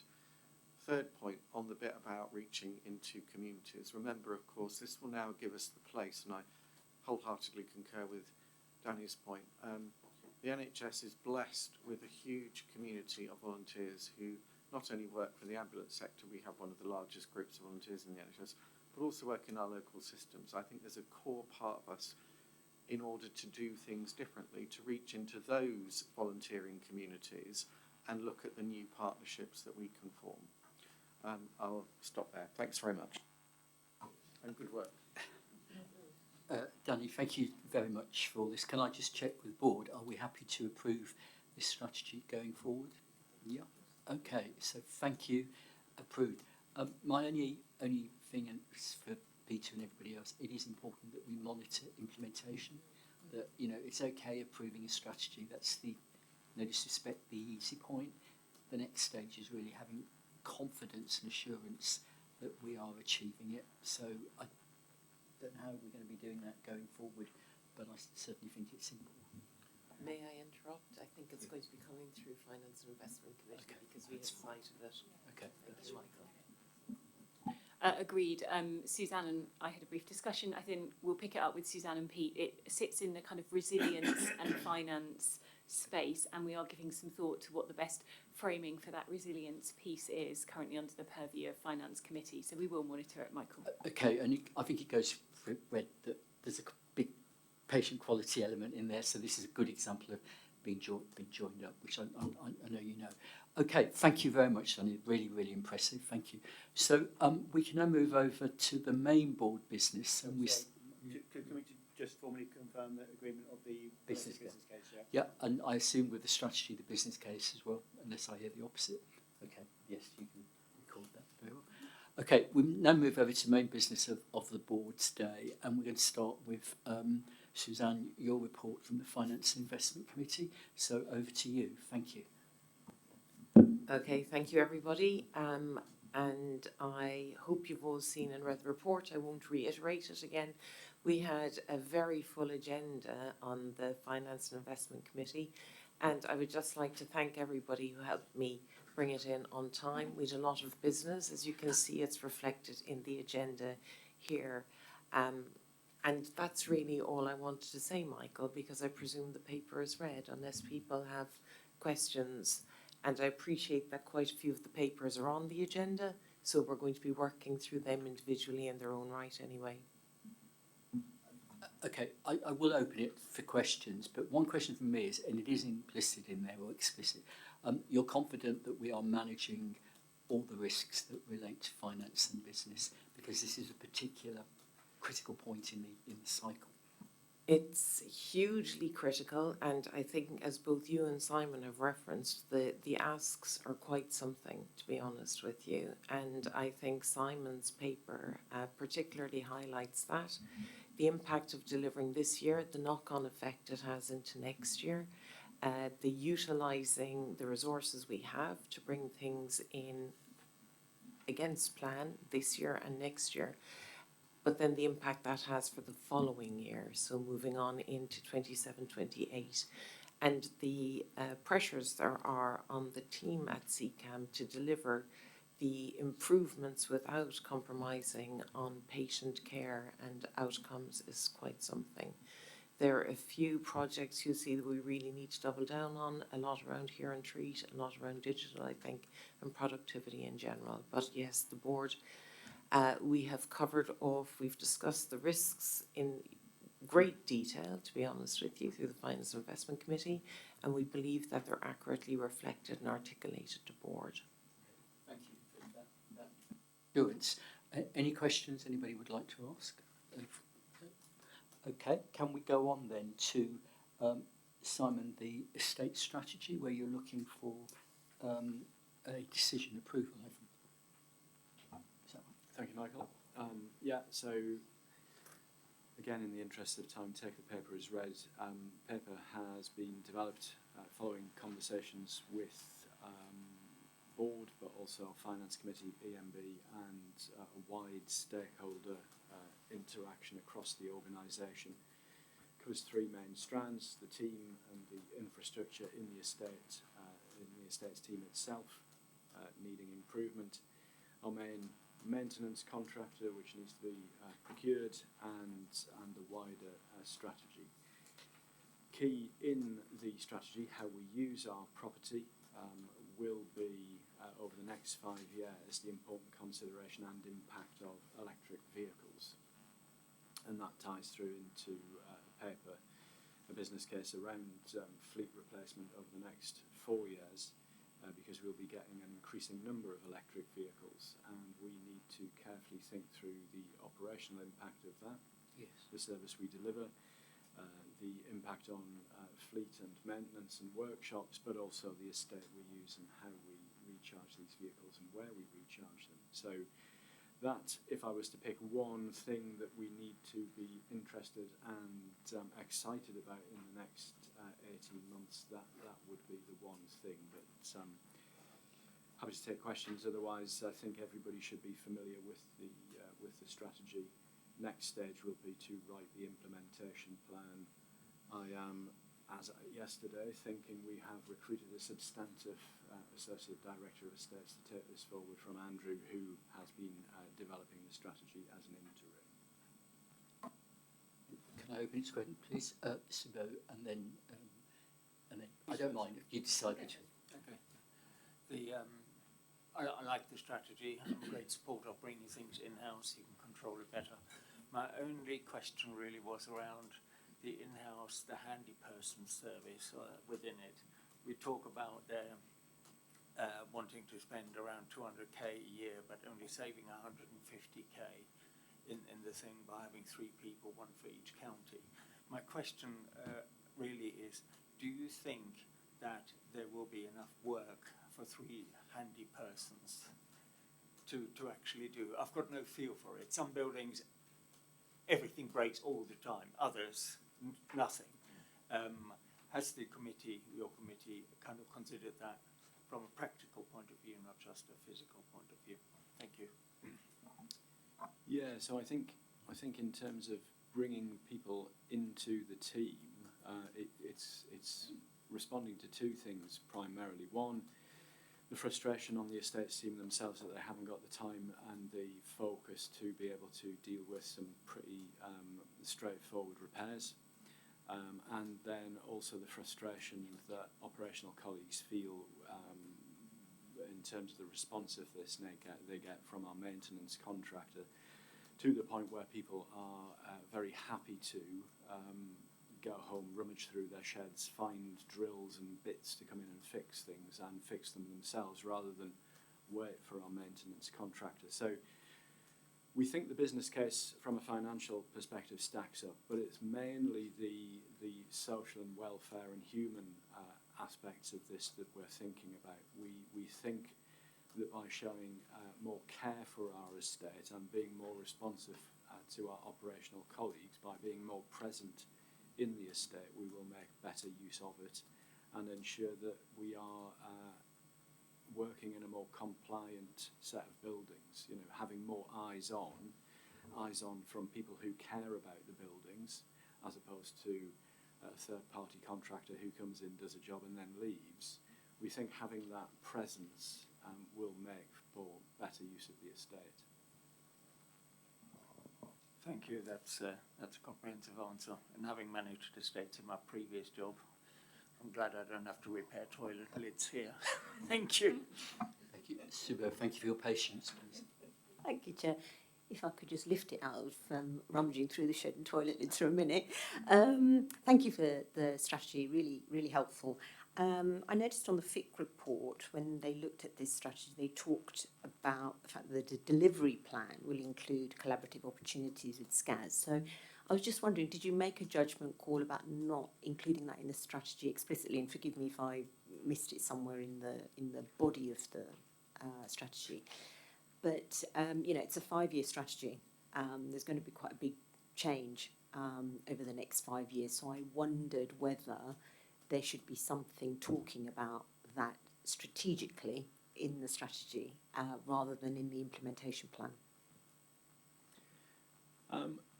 Possibly, but strategic wise, we've approved the appointment of a chair and a chief executive. We don't have a more detailed implementation plan than that as far as the group goes. So it would be unusual for the estate strategy to be opining on the future direction ahead of that. So yes, it was a conscious decision. That said, we are working with SCAS colleagues on the estates front to look at opportunities. We've been looking at that with regard to call centres potentially, but also looking at how on the team side we can do some sharing of ideas, some potential mentoring, for example. So we bring the teams together at that basic level. The partnering we're interested in, of course, cuts across numerous sectors, education, but also other emergency services. So we've done some very active work with fire services in Sussex now that for many reasons, has fallen by the wayside over the years. So I think there's lots of things we can do out with SCAS, but of course SCAS will become an ever increasing opportunity. It is worth noting at this point, however, that the relative state of the estate is very different between the two trusts. So CCAM would be relatively in a state of a good repair. So our backlog maintenance might be in the order of about £4 to £5 million. The equivalent figure for SCAS would be 45 to 50 million. So quite a different set of priorities and opportunities there. So again, that's part of what's informed what we've got in front of us today, which is very much a CCAM document. So I think you make a really strong point, and it was a point I would make as well. I really get your logic, Simon, in this, but the eyes of the region, the eyes of the ICB are on us, you know, and I think there's still a degree of scepticism about. So there are big opportunities here going forward. I don't buy that until we have a joint chair and a joint chief executive, we can't be thinking about this. And this is not a criticism, I understand the difficulties, but if this document is in the public domain, it should make reference to this, really, that the opportunities, or at least recognise that quite quickly we're going to have to refresh this quite considerably. Sorry, Michael, I agree with you. 5-year strategy, there's going to be a lot of change in that 5 years. For us to not make any reference in the strategy, actually, this is going to change even. No, I agree totally with you. But I know Suzanne wants to come in, but Simon, Suzanne, go. Yeah. Thank you, Chair, and thanks, colleagues. Excuse me.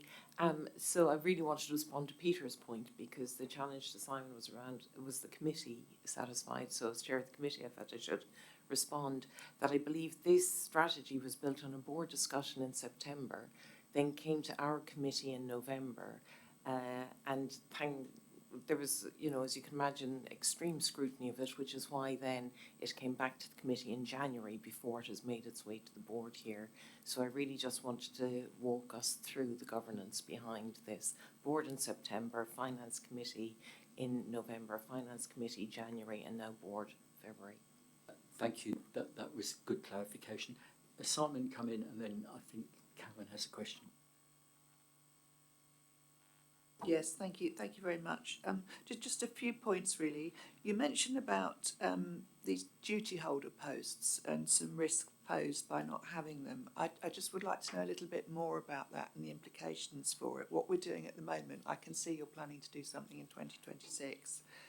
The other thing that struck me was that alongside the need to upskill people, there is a big dependency on this, on a computer-aided facilities management system. And because if you've got the people and you're not getting the right information to them, that's a real issue. And so I'd like a bit more assurance on that and how those two are dovetailing in. And finally, I really welcome the emphasis that's coming through in this and others' papers on improving contract management, because I think that's absolutely key. Thank you. So on duty holders, so we don't currently have all of those posts fulfilled. So we ought to have. That's something that's been missing in the trust. So that's clearly something through the partnering with SCAS we can start to learn more about that. But it might be that we have to do some formal training. We've also been through quite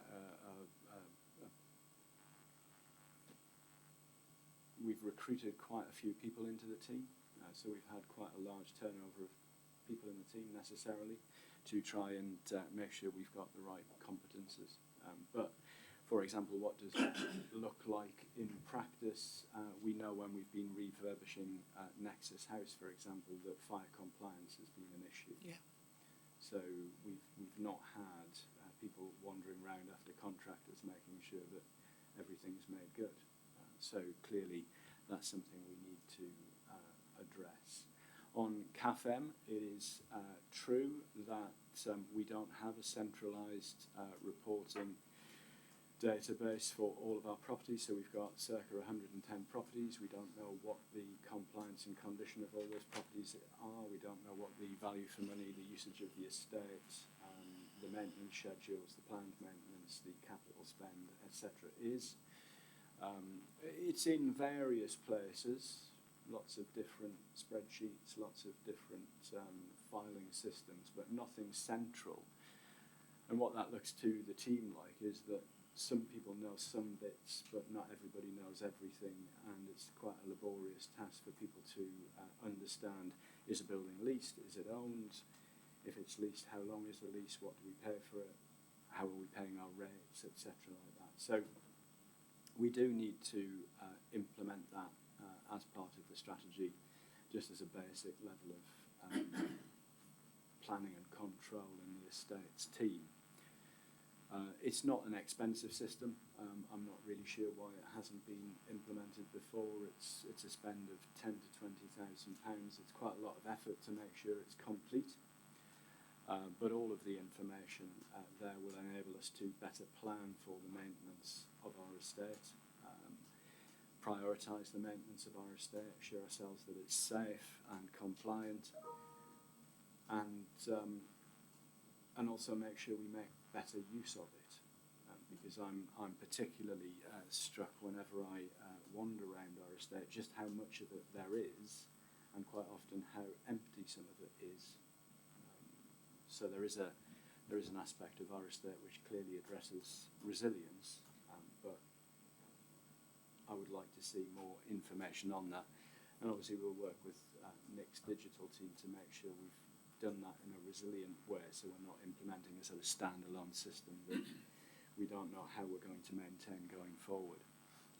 And then on contract management, Jeff and the procurement team have been rolling out procurement familiarisation across the trust, so the estates team is no different. They've been given the relevant training. Jeff's team don't do contract management. We brought into the finance team a contract management person to help us with some of our larger commercial contracts, because again, they weren't being managed. That was something that was reported to me when I first arrived. So some of our main contractors were not being closely managed well enough. So that is something we've done for the main contracts we've got, the main commercial contracts. We do need to make better progress on contract management across the trust, but we've got expertise in house about how we can support that. But again, that sits alongside the wider delegation and divisional process that we're trying to progress. So it will take some time, but we are making good strides, I would say, on contract management. Thank you, Simon. Can I just quickly come back in on the contract management? One of the things that was raised at People Committee by the Health and Safety report that came in was about, you mentioned fire compliance, and we had a discussion about that, but specifically around fire compliance when we're contracting out buildings, etc. So how are we making sure that those buildings are safe and ensuring that those people are complying with fire standards? And I think that's fair. Suzanne's nodding her head. So can I ask, when we look at contract, that's something I think we really need to prioritise? Thank you. So yeah, so I think the Health and Safety Committee have that very firmly in their sights, and we do have an active programme of fire testing, and we are replacing a significant number of fire doors across the trust's estate. But again, it's part of a never-ending programme. It's something we will continually keep an eye on. Yes, and I think that did come through. I think what was raised there as the issue was the areas that are out with our control, and we may still be using that space. Yeah, thank you. For rented Yes. properties, leased properties, yes. I mean, again, this is something we need to have the CAFM system for, because landlords should be making sure that if we're in their property, they are ensuring that they are compliant with building standards. So, for example, our landlord for Nexus House clearly wouldn't be able to demonstrate that, but we should have been more proactive in making sure they were. So I think there's a both sides there. If we don't know what we don't know, so there's something about making sure the team's competent. There's something about making sure we've got the information so that we know what we're looking at, what we're missing. So again, although the strategy is very CCAM focused and to some extent fairly operational, it's remedying some fairly fundamental errors that have existed in this trust for 5 or 6 years. So before we get too far down the road, we need to get our house in order. Thank you. Okay, thank you. So I think, Peter, you wanted an If I can just come back on the, picks up a couple of those questions about the duty holders. Margaret and I had a session on Tuesday with our new head of compliance undertaking a compliance gap analysis, and this was an issue that came up in the context of the estate strategy, duty holders and fire safety. The output of that, by the way, will come to the audit committee in March. But just to say on the duty holders, that is a compliance gap that's been identified as part of this work on the estate strategy. There are specific, so there are, I forget the number, 6 or 7 duty holders that we're actually required to have, fire being one.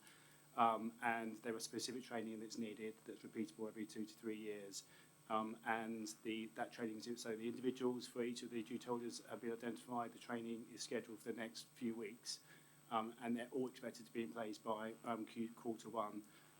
On the fire safety duty holder, their responsibility on the question around landlords will be to ensure that they do what they're responsible and accountable for. At the moment, there has been that gap as has been identified. Thanks. A rich discussion. I just want to go back to start with a few points. Firstly, on Suzanne's point, the reason why this strategy is here before you today is because it was identified as a strategic deficit in the organisation.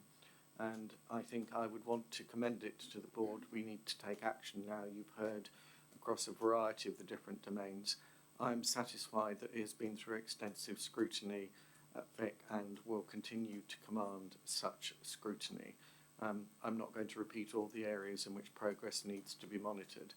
I would like to add that one of the things it highlights is the value of having a dedicated estates professional in place. The professionalisation of that function has enabled us to lift the debate from what was a very reactive, non-strategic approach into something for the first time where the board has in front of it a strategy for CCAM. I'm going to touch on the issues with SCAS in a second. So on that basis alone, I would commend it, and I would ask that FIC continue to monitor it closely given the range of different actions that have been identified. You're absolutely right, Subo. There are huge opportunities in this space. And I'd go back to something actually that Simon said and my suggested way forward. One of the things that has become very apparent to us is it is not, I don't know if you've had, I have the opportunity to visit some of SCAS's estate. It is about as different from ours as you could imagine. That's the point. And I think one of the things that we're going to have to do is to think, it raises some really profound questions about how we might make sense of that, which is actually beyond the scope of this strategy. Nonetheless, your challenge, I think, stands. So what I'm going to suggest that we do is not add to the strategy today, but in actual fact, come back to the board with a I'm going to call it, for want of a better term, an opportunities paper that describes what we could do, because the estate is so different and has such profound implications on their operating model that I think we're going to need to think very carefully about strategic capital planning in that context, which we can't do in this strategy, but we will need to do in another. So I would suggest that what we might do is come back to this board with a timeline, and also I suspect come back to the integration committee, because it's something that we're about to talk about, the integration committee, that we would talk about there, about what are the opportunities in that space, because it directly links to CapEx expenditure on the estate going forward. What I suggest we do is come back within maybe a 3-month period with how we might approach that. But this is something that is a 5 to 10 year piece of work, I think. I hope that answers the challenge that you posed. The only caveat I'd give, Simon, on this is this strategy in the public domain? Is it going to be on our website as it stands at the moment? Well, it is as a matter of these papers on the website. Okay. I just want recorded in the minutes because I fully get what you're saying. The operating model is different. But Subo's point is very well made, that I think I don't want this paper considered by this board and approved by this board without recognition that there are significant challenges and opportunities going forward that we need to realise or we need to rise to as a group, because people go back over time, and what I don't want is this board being criticised of being insular, not looking forward to the wider opportunities of the future. So there needs to be some reference. Now, if Peter, you're going to tell me it's in the board minutes, that's fine. But I just want that on the record because that matters to me.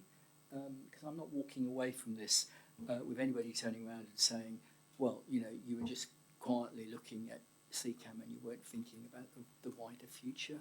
So I get what you say, but I feel really strongly about it. I hear you, Michael. So look, I hope I've given that assurance in saying we will do a formal piece of work to scope those opportunities, which will report through the integration committee and to this board. So, and we won't leave that for a whole other year before we do it as well. Okay, and that's recorded and is recorded in the public.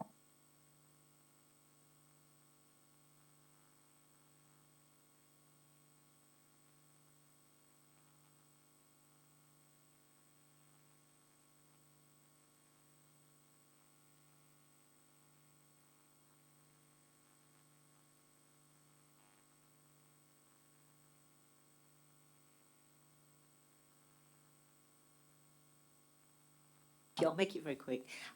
Nick, it was about your GRS one, and really positive. Sounds like we're moving to this SaaS system. Can I call it SaaS? I don't know what you're calling it. But I noticed you made reference to ESR, and I know there's some debate going on about ESR and whether we're going to replace that system and so on. I just wanted an assurance really that moving over to this system, is ESR going to be replaced, or is it currently compatible? What's that plan? Because we don't want to go over to a system then find whatever we replace it with is not compatible with something that's pretty fundamental for some of our basic people stuff. Thank you, Subo. No, it's a good question. So just to clarify for everyone, the GRS system is our rotoring system for our resources across the Trust. And ESR is the NHS National HR system. So it's an ERP system and it manages all of our human resources. Currently, with the current version of GRS that we will upgrade through this process, the sharing of information between how we deploy our staff and how we record that for payroll and for sickness and absence and all those sorts of things is very manual, takes an awful lot of effort. The upgrade of GRS provides much better integration between the two products, so the data passes automatically. ESR is due to be replaced nationally. It's a very long-term project, and I think the earliest the new product will be available is sort of 28, 29, and there's a sort of 4 or 5 year replacement program nationally. It's very unlikely we'll be right at the start of that, but GRS is a national ambulance system. It was a system put in place that only the ambulance service use. We each have our own instance of it. And so anything that happens to ESR will be planned with the vendor of GRS so that there is a smooth trajectory for it. So nothing imminent is going to happen, and the benefit of integrating those two products will save us quite a lot of resource effort. Thanks for the business cases. Just on the DCA replacement, we had a discussion at Shadow Board about electric vehicles. And I guess there's all sorts of issues around the future of that. And we did have a very good presentation in a previous board meeting about some of the fire implications, for example. And the Shadow Board suggested that might be something that they'd also be interested in having a look at some point. But I just wonder how that's being pulled together within this and also future plans. And then just echoing the point about opportunities with SCAS, and also on the green plan, you note future potential to doing work with that. And I know with SCAS and SAS and others, but if there's anything more we should be doing now. Thank you.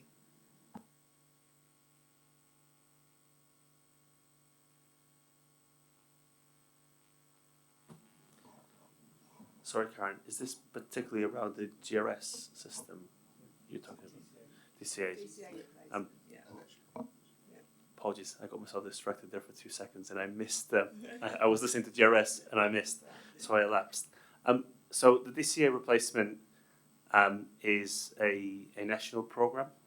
So the specification that both organisations are working to is national, and what both organisations are doing to by way of procurement is go through that route. So we are getting the volume discounts. Both organisations have selected the same kit by way of the MEN vehicles going forward. So I hope that kind of provides reassurance of the direction of travel.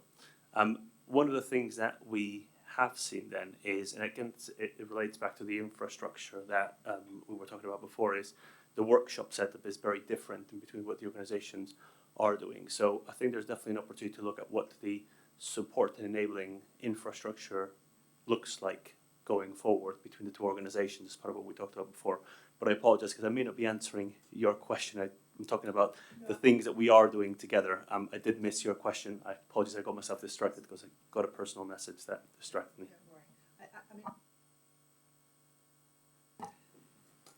I think there's something about making sure we have that collaboration, because when we're talking about estates, the implications, from what I understand, of moving towards that is going to be pretty monumental. So it's just, yeah. Thank you so much. Thank you, Chair. Thanks, Karen. Yes, absolutely. And it's fascinating for me, given that I know nothing really about electric vehicles. So I very much welcome your suggestion that the Shadow Board could perhaps consider taking this forward, because it's actually fundamental to the delivery of our productivity and to meeting our response rates, I feel, as well. It does have wide-ranging impact around how we work, and the estates piece is huge, as well as how it helps us deliver on our green strategy. So it's something I'm very mindful for, and I would really welcome any support. We've already had good representation at the committee from the Shadow Board, so if they were so minded to take it forward, I certainly, as a non-exec director, would welcome that. Okay, unless there are any other questions, are we happy to, they've gone through the scrutiny of the Finance Investment Committee, are we happy to approve these business cases? Yep, okay, they are approved. Thank you very much. We will now have a break. We're a little bit late, but I think we've dealt with the majority of, well, a substantive amount of business. We will then come back and focus on patient quality and patient services. So can I suggest we come back at 12:10, if that would be okay? Thank you.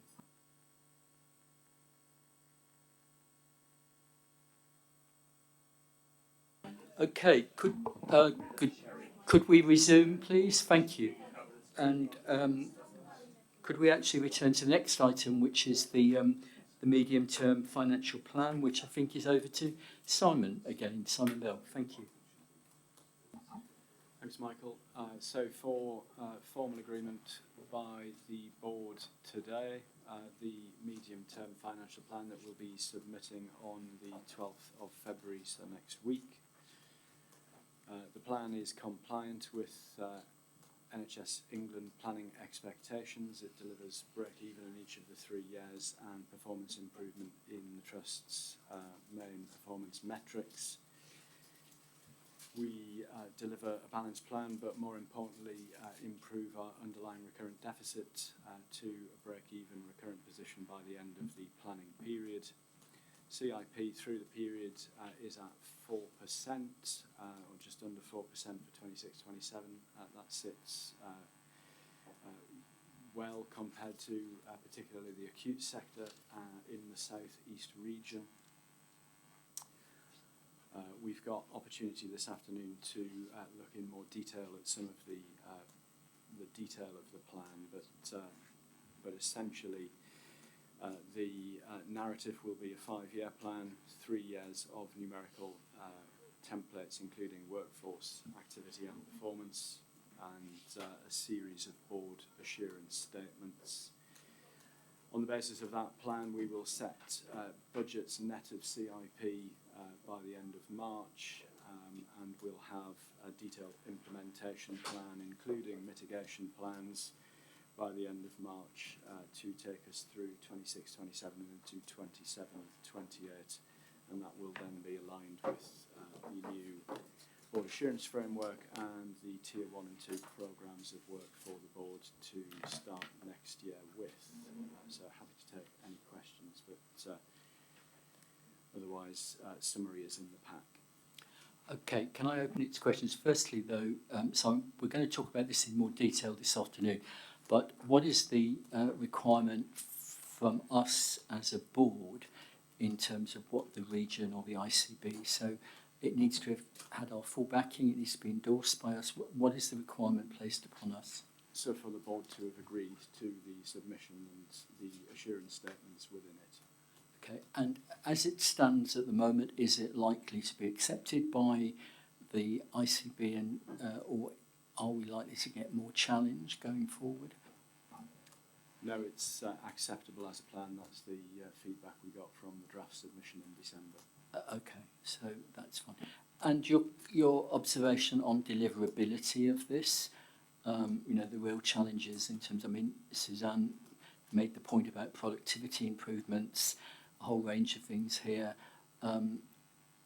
We're confident at this point in time that what's in there is deliverable. We're not, you know, there's not optimism bias, there's not... The plan remains within our gift to deliver, so it is a deliverable plan. Will it be challenging? Yes, it will. Will we need to think carefully about how we mitigate any failure to deliver? Yes, we will. So it's not something that will implement itself. Okay, and then the final point, I'll let Karen come in a minute. The final point for me is we can't look at the plan in isolation of the patient service that we provide, and I would just welcome Liz's perspective on that, or as chair of the quality committee.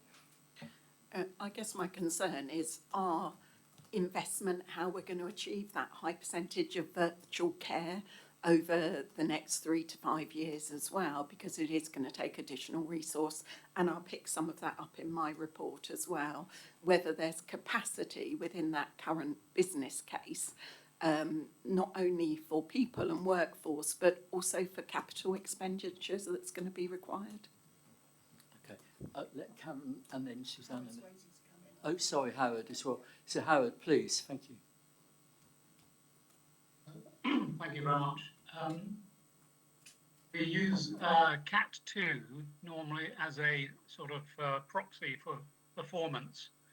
Can you tell us what is assumed on CAT1 for the 3 years and CAT3 and 4 in each case, just to understand where we are on those?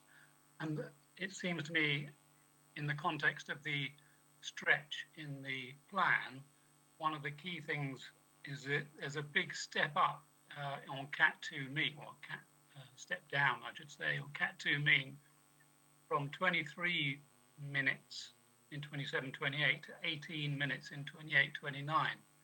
That seems like quite a big step. You know, we've done well so far, and the steps to 26-27 and 27-28 are sort of 2 minutes a time, and then we have a 5-minute stretch into 28-29, which seems like quite a big ask. Thank you. I would suggest we let Jen comment, because good as though Simon is at numerically deconstructing a plan, the questions that have come are, I think, largely in the operational space. So, Jen, perhaps it would be good if you could just update the board on the work in hand to uprate our ability to respond virtual care. That probably, I think, is the core challenge because it links both to Howard's question and to Liz's. Yeah, thanks, Simon. Happy to. I heard 3 questions just to answer the factual question. In terms of the different category response times, we're essentially assuming maintenance of the other category response times. The productivity improvements that we plan to make are being, in a sense, allocated against improving the C2 mean target because that is our key performance measure. But we would want to maintain performance on all the other targets to ensure we continue to provide a safe service across categories. There'll always be some variation in that, but our kind of model assumes that productivity improvements are applied to the C2 outcome. The question of moving to the 18-minute target in year 3 is, I mean, to be honest, it's more of a question, more of a statement, Howard, than a question. That will be a challenging move to make, and we will need to formulate further robust and impactful plans at that time. I think it would be, I would not wish to commit to what those plans exactly will be 3 years ahead of time. So your point is noted and agreed upon. In terms of the virtual care challenge, and welcome as always Liz's thoughts and input in the discussion about how we achieve that, we need to enhance a number of practices simultaneously.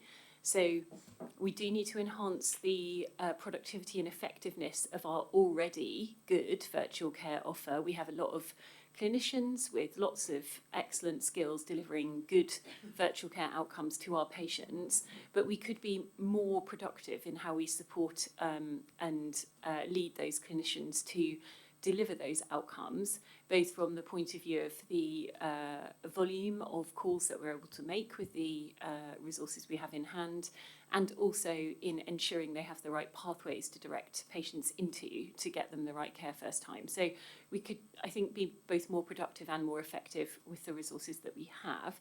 We also have a recruitment plan to shift capacity from face-to-face care to virtual care, and that plan will need to be curated and managed over the 3-year plan and be part of our workforce remodelling for the planning period, which is assumed within the plan.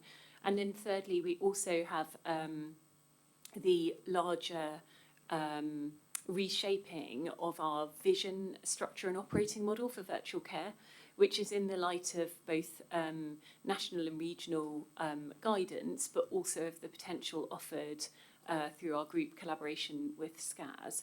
So we're currently working through the design period for a clinical assessment hub model for our virtual care of the future, which has the potential to deliver greater scale and resilience in how we provide virtual care to our patients, and also thinking about how we use digital within the virtual care space.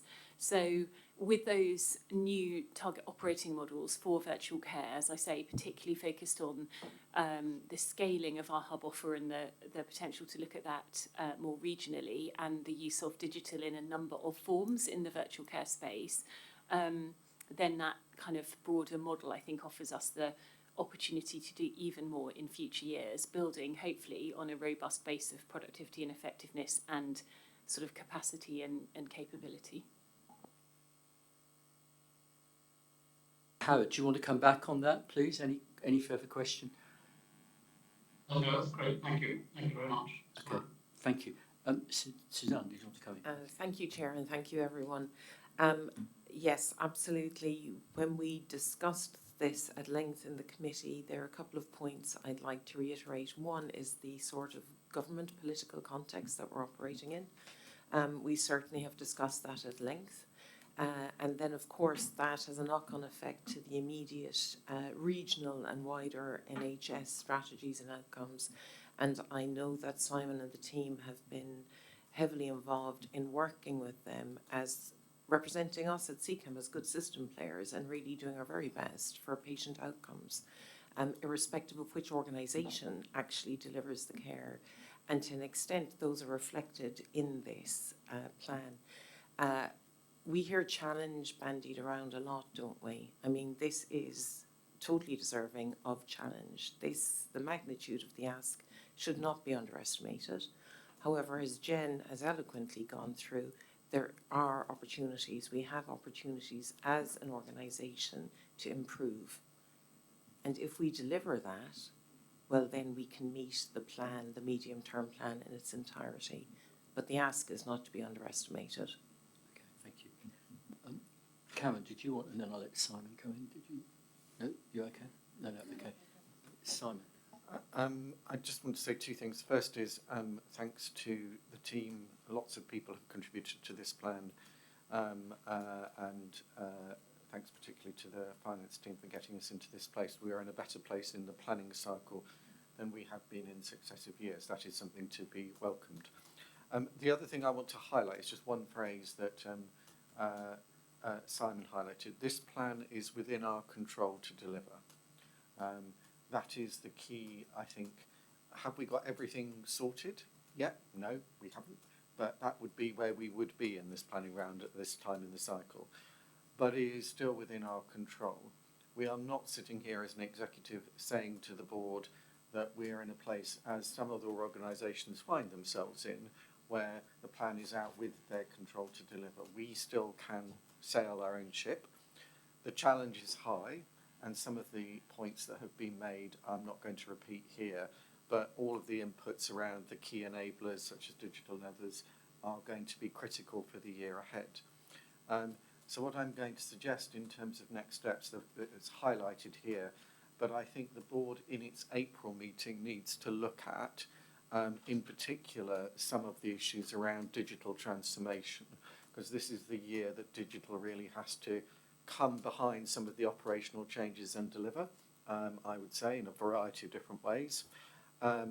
We will need that in order to be able to do it. The workforce plan, to pick up Liz's point about the transformation that needs to shift in our workforce. Virtual care is going to be a core specialism of the ambulance sector in the future. Let's embrace it. We know that we've got more to do in terms of training people to be virtual care clinicians as a specialism rather than just training them to use systems, which is where the sector's been up until now.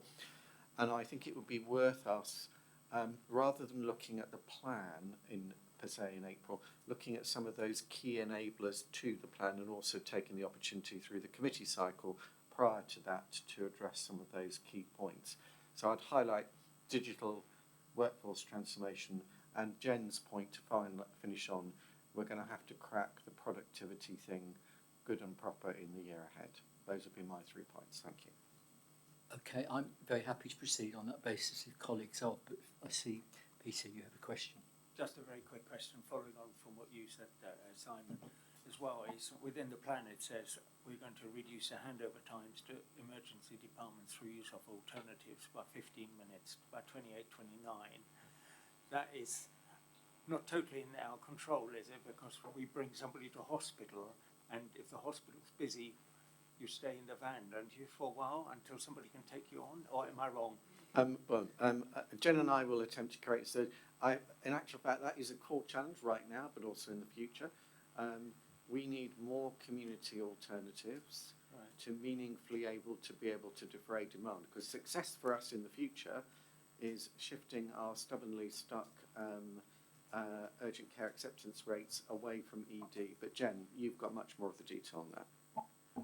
I think just to clarify the wording, it is to 15 minutes, not necessarily by 15 minutes. If we reduced our handover times by 15 minutes, they'd be like 2.5 minutes or something like that, which would be very impressive indeed. So they're only like something like 18 minutes at the moment on average. And in order to perform a proper handover, I think we need a little bit more time than that. So, sorry if any confusion in the wording, that is, we're aiming to achieve 15-minute handovers by that date. In particular here, we're focusing on alternative pathways in the acute setting. So to clarify what we do, like, let's be frank, very poorly at the moment, is access non-ED directly. So to utilise same-day emergency care pathways, to utilise frailty pathways, to utilise direct access in diagnostics, to implement, and this is not without challenge, mechanisms to plan people's arrival to an acute setting where that is required, but not at 3 a.m. Those are all things we have considerable potential to do better, not entirely within our gift, but certainly to some extent within our gift. Those pathways exist. We need to work in partnership to ensure that we have and we use the direct access where that is appropriate to the clinical situation. So I feel strongly about this one as something that is a win-win in the sense of improving responsiveness, but being the right thing for the patient, getting them to the right place first time, because these patients are experiencing duplicate assessments, unnecessary waiting time in a less than congenial environment. And so I feel really strongly about this, and this is about really working locally through our dispatch desk units and our leadership teams to make those relationships work, to make those pathways work, and to educate and support and challenge our crews to utilise them. So I think that's something you're right to pick up, Peter, and sorry for any lack of clarity, but I feel we can do this better. We score very, very lowly on conveyance to non-ED. Okay, thank you. Unless there's any more board decisions, this can go forward. Thank you, Simon, to you and your team and everybody else involved, Jen, etc., Jackie, everybody that's made this possible. I know I'm going to be a bit of a broken record on this, but have we seen SCAS' submission, and have we shared this with SCAS? Keith? I'll come in just to explain how we're managing this. So there's no expectation that we have integrated planning this year between the two organisations. What we have, and it's in the integration committee paper, is 5 areas of agreed priorities that we have agreed with the commissioners. One of those areas is alignment on the 3-year trajectory. So what we can see is that the 3 and the 5-year narratives that have been submitted marry each other. Our planning teams meet on a weekly basis, and we have shared with each other. But can I cut to the chase? Of course.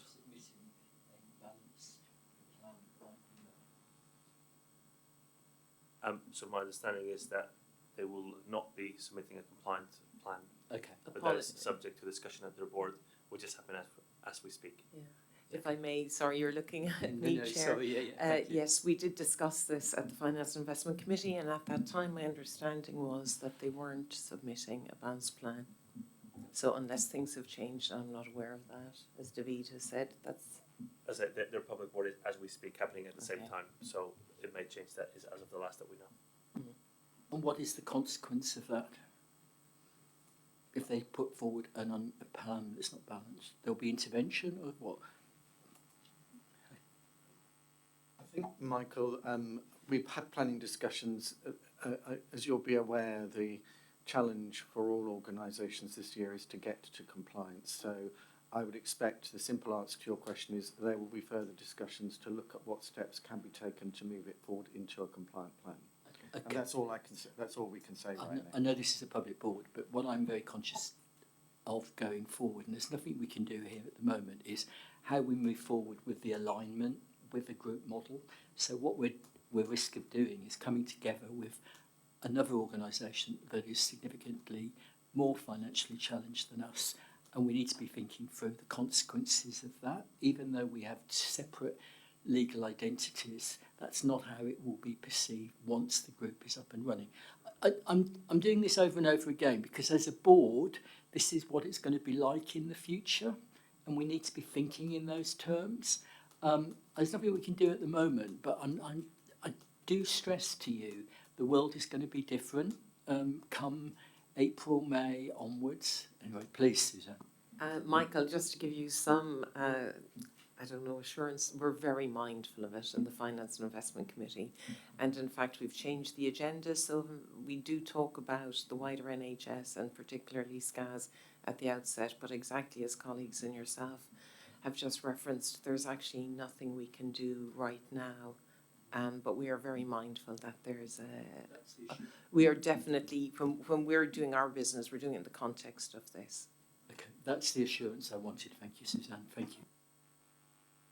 Move on to the next item then, which is Liz, your report.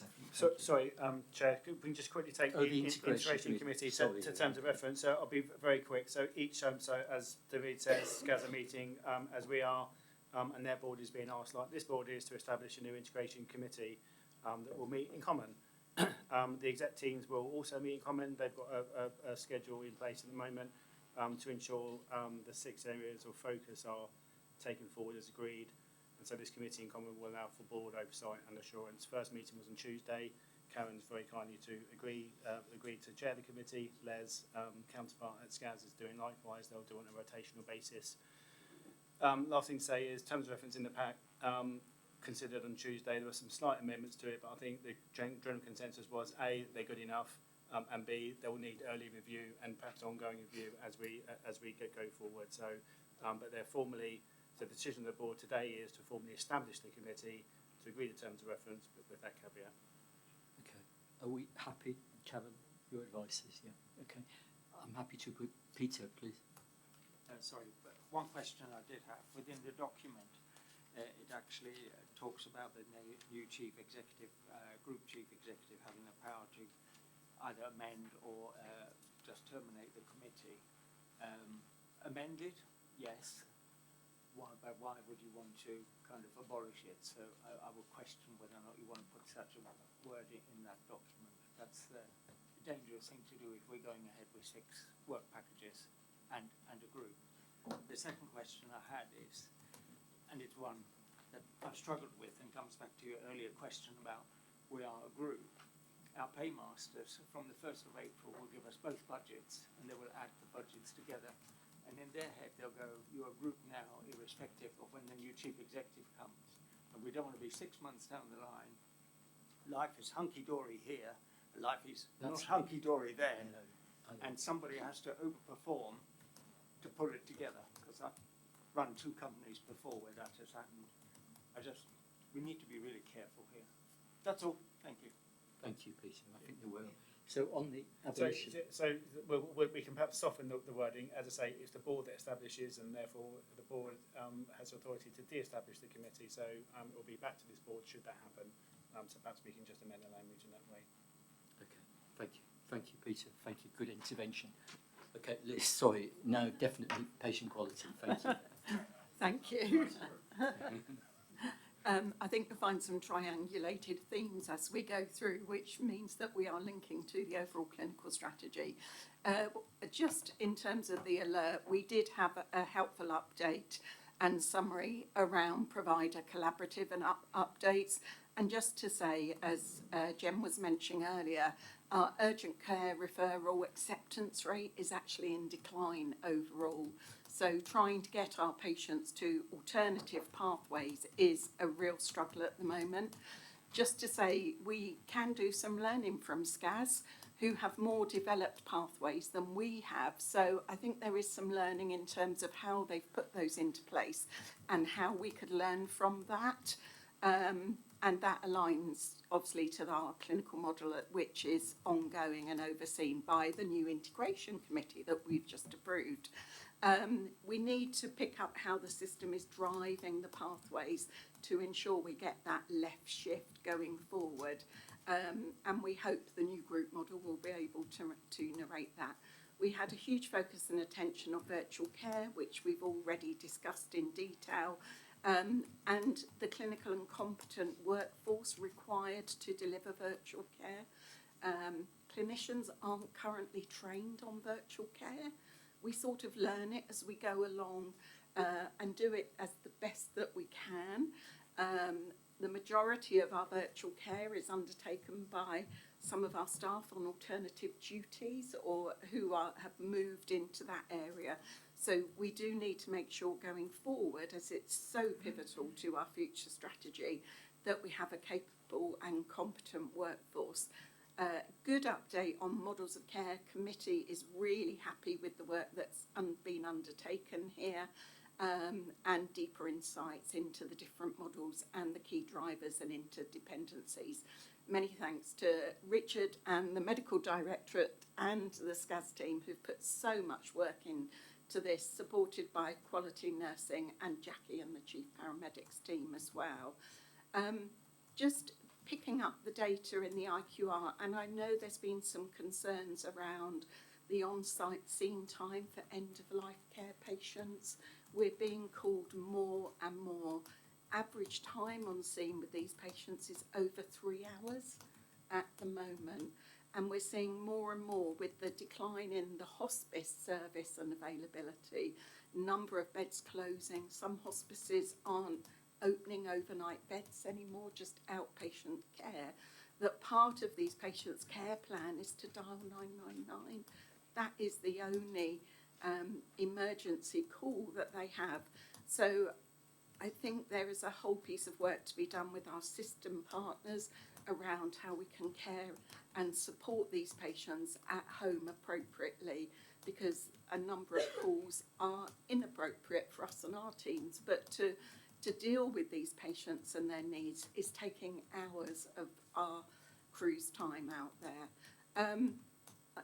So we're looking on that to see what we can do around appropriate signposting, but also education on that.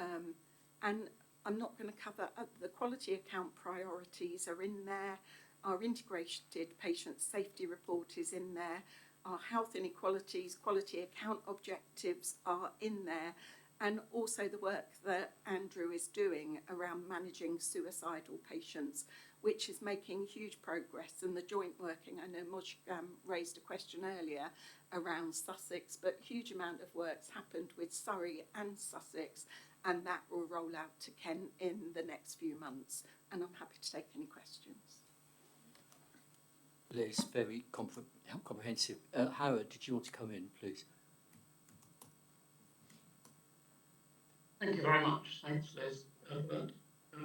Just one question was slightly alarmed me. I thought the whole principle of the virtual care was that we upskill the clinicians involved in it, and it might cost us more money, but you're making savings because you're not sending out ambulances.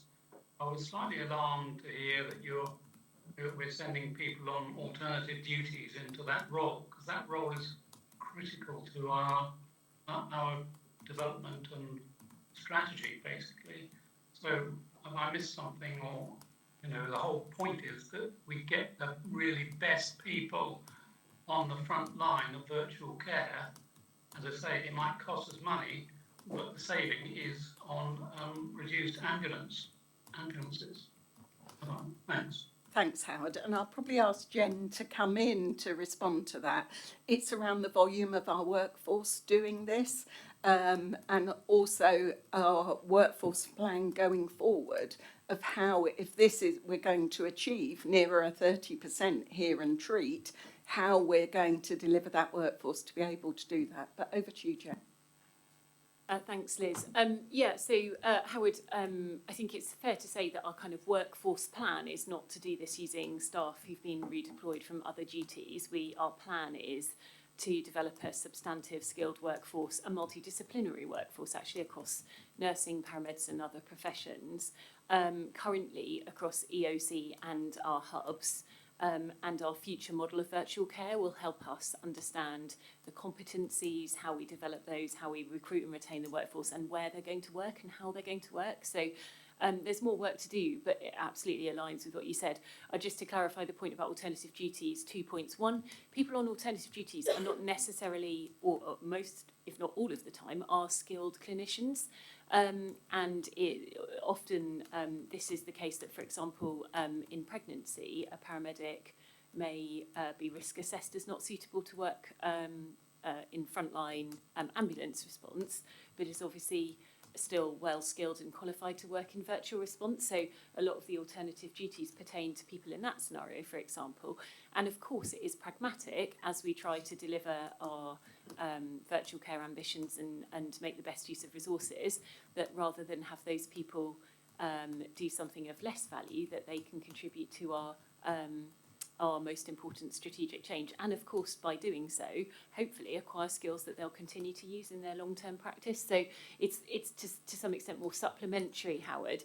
But of course, we do in our workforce planning pay attention to the setting of work.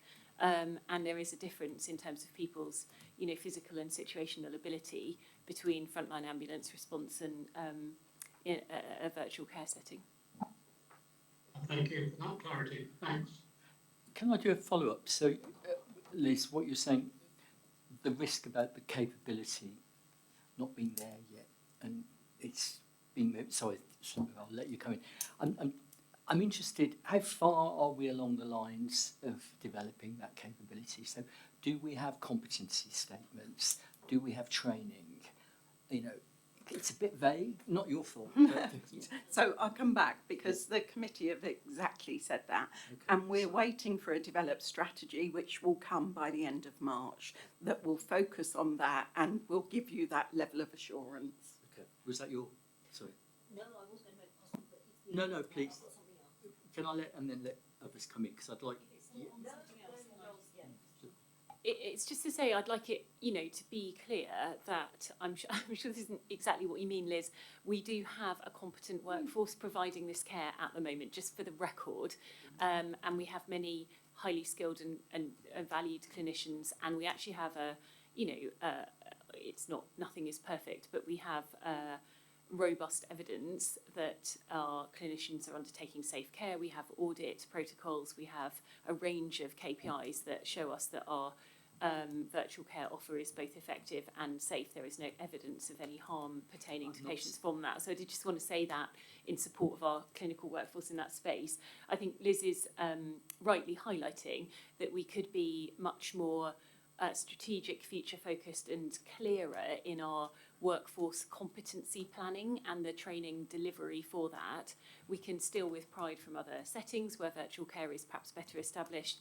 The education team, I think, ran a very good scoping event in the last month. I can't remember if it was Joe's or Jackie's area that organised it. So that work is in progress, but it's on a good base. And that's costed. We've got the money to do that. Yeah, we have reasonably extensive training capability that I'm confident we can shape around this. But we can't obviously confirm exactly what that training plan will look like and the cost of it until we have crafted it. But we do need to, I think, make a strategic decision to direct training resources to this need. Can I just say, we're getting towards the end. I thought we were having this conversation about 12 months ago around this, and I'm just a bit concerned that we're here now and we still haven't really got there. So, I'm trying to be as benign as possible, but the challenge I've got is we've got to get on and do this, haven't we? So I come in because I think we need to not just focus on hear and treat. So we're measuring and seeing our hear and treat percentage, and we know there's still work to be done there, but there are the other aspects of virtual care and our hubs as well that need to really step up, and our system needs to step up for the alternative pathways. So I think we've made huge progress over the last 12 months. No one's been sitting here twiddling their thumbs, and we really have moved forward. But it's now time to take that gigantic leap, particularly around the budgets and the business plan, what we need to deliver over the next 3 years, what we need to divert from ED attendance, etc. So that is putting a very different picture on it. Okay, thank you. You're the non-executive, so you can come in first. Sorry. Thank you. I guess you might want to comment on the workforce side of things. I will say no more. I think I've said plenty on workforce planning. I just had a question. It's not really for Liz. It's a question maybe for one of the executives on the BAF. So there are a couple of things in the BAF around health inequalities. It's now been rated amber, having previously been red. And my assessment of what we discussed at Quality was that we were nowhere near an amber. And I don't think we were assured that we had a clear plan around our health inequalities work. So I'm not sure where the amber rating is there instead of it still remaining red. And similarly, under the EOC clinical audit, my understanding is, and I certainly saw this at one of our quality committees, maybe not the last one, the one before that, and reinforced recently with some other data, is that clinical audits are not happening in the EOC. So either this is a very optimistic BAF or they know something I don't. Okay, do you want to take all of those? Sorry, Joe. Yes, thank you, Thank you, Chair. So firstly, just in terms of providing a bit of assurance around the training and capability and capacity, the board will remember that back in June last year, we identified a risk around the capability and capacity of our colleagues working in integrated care in terms of delivering virtual care. And that was identified through a robust triangulation of data that we have, providing that assurance, or lack of, as the case may be. It resulted in a quality summit that was executive-led in August, and in September we developed a strategic high-level plan for delivering, which had 6 key pillars, of which education is one of those pillars, amongst other things. That has continued to be overseen by EMB and QPSE, and absolutely delighted to say that in December we first saw the first statistically significant improvements in our audit for EMA colleagues, and hoping to see very similar with clinical colleagues moving forward. So a number of actions have been taken and continue to be monitored. In relation to the health inequalities, my view is that it is amber. I think it's a work in progress. There are a number of things that we've identified in terms of progress for the quality account priority. There is one quality account priority this year related to health inequalities. In terms of the kind of wider health equalities agenda, we've raised a number of conversations across the organisation.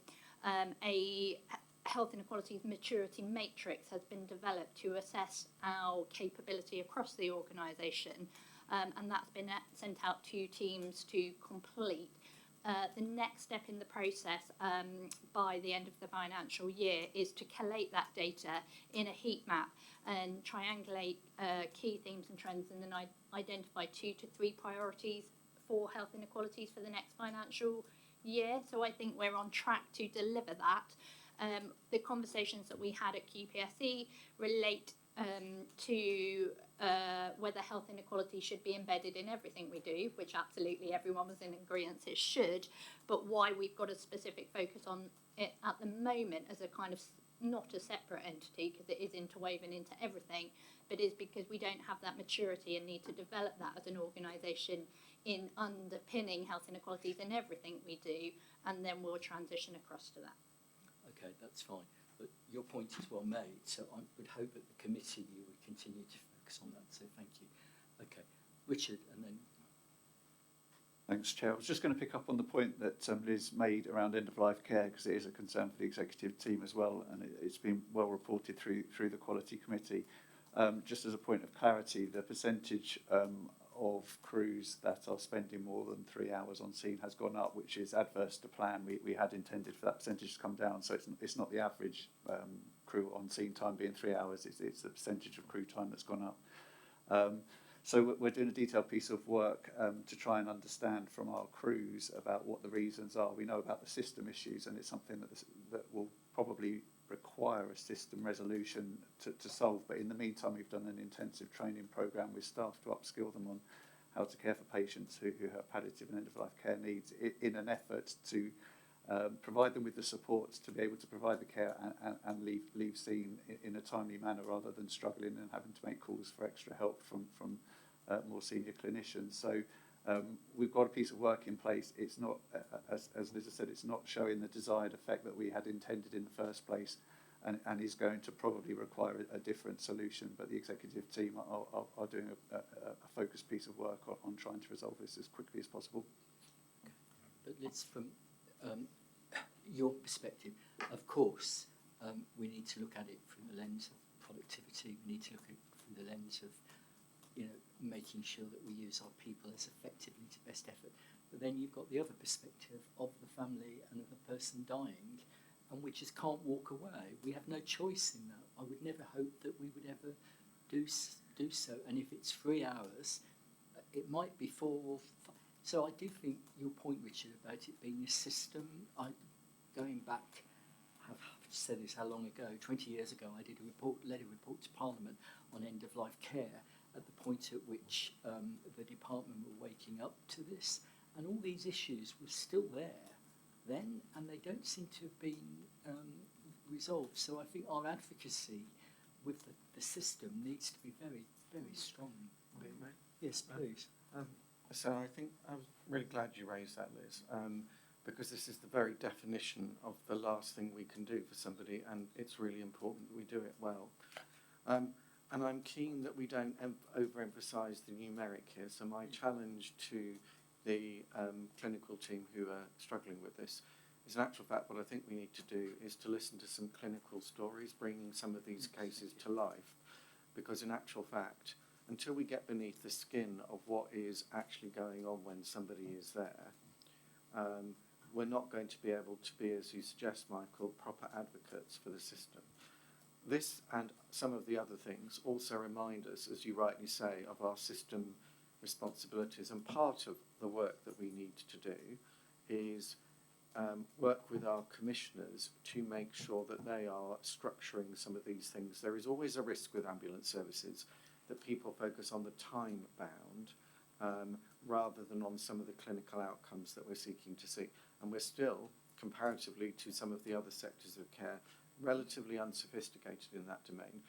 But I think it would be instructive for the board and certainly for Quality Committee when those clinical stories come forward, rather than look at more just the data, to hear some of what our crew's actually dealing with, and maybe hear directly from some crews about what it is that's going on when we're there for that length of time. It's absolutely, as you say, in part deficit the hospice care system and some of the commissioning decisions that have been taken over a long period of time. But I'm really keen we get into a clinical conversation around this with some live examples to conjure with. Thank you, Simon. Very much support that. Liz, thank you very much for your very thorough report and the response. Jackie, can I ask for you as Chief Paramedic your report, please?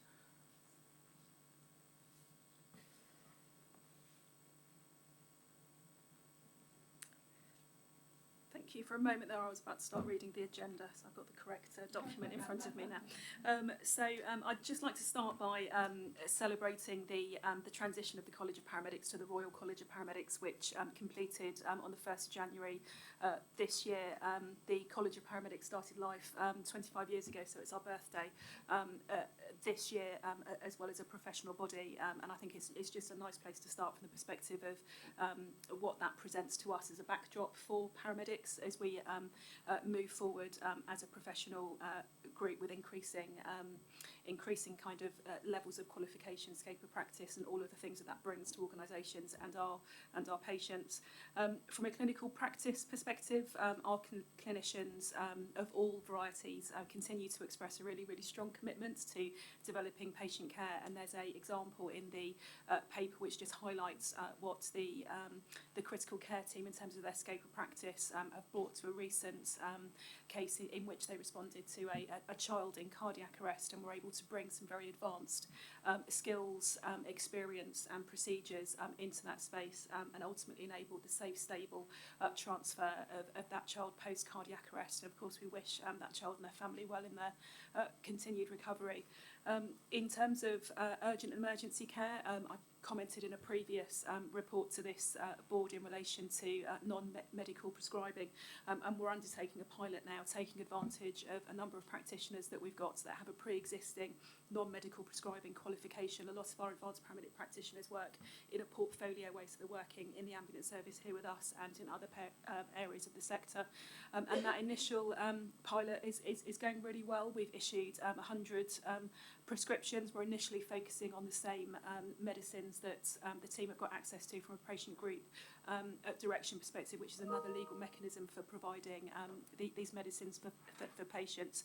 But it is showing some good signs of development for us. This is something that very much the team have been asking for, so we're now moving into the next kind of phases of how we might take that pilot forward.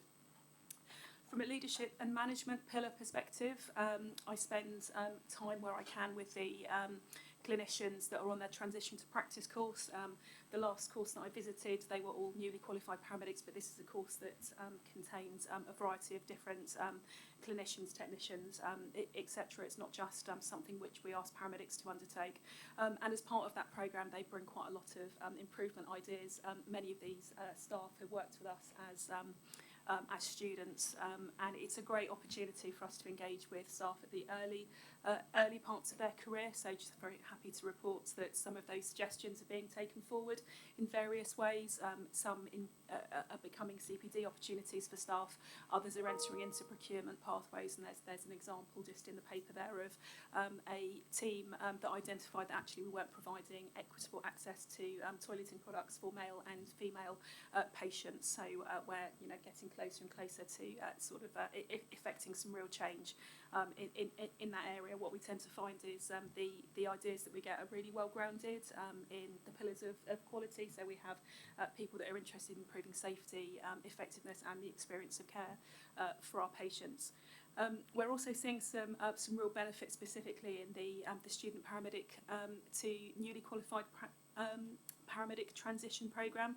A couple of years ago we started a programme where we gave some of our partner paramedic students the opportunity to work with us as emergency care support workers, and now those emergency care support worker combined paramedic students are starting to graduate as newly qualified paramedics, and overwhelmingly they found that experience has really helped them to develop their their base skills, to become much more familiar with the day-to-day practice of being a healthcare worker in the ambulance setting, and made it much easier for them to then overlay their paramedic skills, both from a psychotechnical perspective and from a decision-making perspective when they actually become a registered healthcare professional.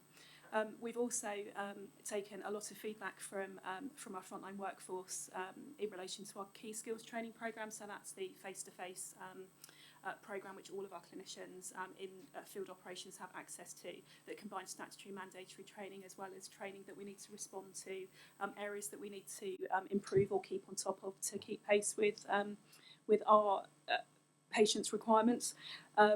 I heard a paramedic refer to the change in the quality of key skills training as night and day, which we take as a very kind of powerful piece of feedback that we are moving in the right direction, responding to our staff's comments on the quality of our training there. And to speak to the conversation that we had earlier, we've also taken a lot of feedback in relation to what we need to do to help our clinicians be more effective in the virtual care workforce space. So we've heard earlier, we do have a workforce for whom they are acting within their scope of practice. They're seeing patients in a different way. So what we're doing with this training programme is providing people with a different access to help them hone their skills to practice in a slightly different way. So it isn't a big change in scope of practice. These paramedics and nurses are doing what they're already skilled and able to do, but we're making it easier for them, particularly from the perspective of it can be very easy if you're working in an operating environment where you feel uncertain to take a very low kind of risk opportunity, and that's where we find that we have patients being referred to ambulance crews to manage, or to other healthcare settings to manage as well. And just finally, our staff are incredibly active in the developing of research and development space. So we've got a number of papers which are out in the peer-reviewed press. They deal with a range of issues from critical care to more kind of across the board issues, such as making sure that we've got access to the right medicines in the right format to reduce the amount of clinical errors that we might make in that space, but also to make sure that we've got the right treatment available at exactly the moment that we need it to, noting that we have to take everything to the patient's side in the ambulance service when we make a face-to-face response. But we've also got our staff that are working and contributing to the development of JR Calc guidance. So we've had a member of staff contributing to the new guidance, which will be developed on how we manage patients who fall, and we've also had some contributions to one of the consensus statements on how we manage pregnant women in the context of trauma. So I think some good progress for our paramedic workforce in particular, but our clinical workforce more broadly across all of those pillars of practice. Very happy to take your questions. Jackie, thank you very much. Very comprehensive and full, and really supportive of the research and development work that is going on. That's really impressive, and I know that is important in terms of how we are perceived by people joining the organisation. So thank you. I'm a bit conscious I'm going over time, but are there any questions that anybody'd like to? Howard, did you want a question? It was just a quickie. To what extent is the discussion you've just had or the points you've just made consistent with SCAS? So how consistent are the paramedics' clinical practices here versus the SCAS? Thanks for the question, Howard. So the way that we practice, particularly in field operations, is quite different between ourselves and South Central. So from a sort of a day-to-day typical kind of ambulance service provision or ambulance crew provision, we all operate to the same guidance, but we have got some gaps between what we offer in terms of advanced practice and specialist practice. So we have different types of practitioners working to slightly different levels and scopes of practice. So, for example, one of the things which SCAS are really recently starting to develop is an advanced practice scheme, whereas this is something here which is much more robust and mature. So from the perspective of things like prescribing, we're in a more sort of advanced space at the moment. So lots of integration to be done. Yes. Yeah. Okay, thank you. Pitching to the sunlit uplands of opportunity, one of the and the theme of this conversation today, one of the big opportunities that we have, and it's mentioned in Jackie's report. In fact, we've just had an injunction from the one of the ministers on this very topic this week, is research and development. Yeah. I think one of the things I would be really keen for us to explore jointly is bringing our R&D capabilities together and starting to do joint work. That would be the first thing to say. The other thing is the integration committee obviously considered a couple of things this week, so progress is being made. It considered a CAD EPR programme, and it was great to see that we're finally stepping into that space. That forms a really important strategic platform for starting to integrate what we understand is going on in clinical practice. But opposite to your question, Howard, Richard and Duncan presented work on, and I think it was very commendable work, wasn't it, Karen? Yes, it certainly was. The clinical models. Presented work on aspirations to align clinical practice. And we want to make that real in the year ahead. So what can we take across both organisations to start to make a difference to clinical care? I thought the presentation you gave at the Exec to Exec was really excellent, and I know I've encouraged that to be shared widely across committees in both organisations, because it's that sort of conversation over time that actually not only is really good for us, hopefully excites the interests of our frontline staff, because it's actually making a difference in terms of real clinical care on the ground, and it's demonstrating that we're visibly learning from each other. Sorry, that's really, really encouraging. So thank you, Simon, for that, and thank you again, Jackie, for your report. Conscious of time, it seems appropriate, Max, that you are the last item on the agenda. You know, the last item on the show, if that's the right expression. So please, you have as much time as you need to introduce your report. There's no hint in that at all. So I'm conscious that we've already actually touched on some of the key elements from the last People Committee, such as the excellent volunteer and community resilience strategy, and also the discussion around the management of violence and aggression. So just two things I would draw attention to. The first one is, and we are cautiously optimistic as People Committee in terms of progress on appraisals. We're starting to see some of the long-awaited interventions in place and the improvements being made, heading in the right direction, but definitely more to do. And then the other key discussion was around the People Services Improvement Plan and the green shoots that we continue to see there. But I think what was particularly interesting was actually the challenge set out in the quality and patient safety piece just now, which was around the criticality of having that clear workforce plan to enable sustainable growth ambitions for virtual care. So it's not just QPSC that's alive to it, but it's also People Committee that's squarely seeking that assurance.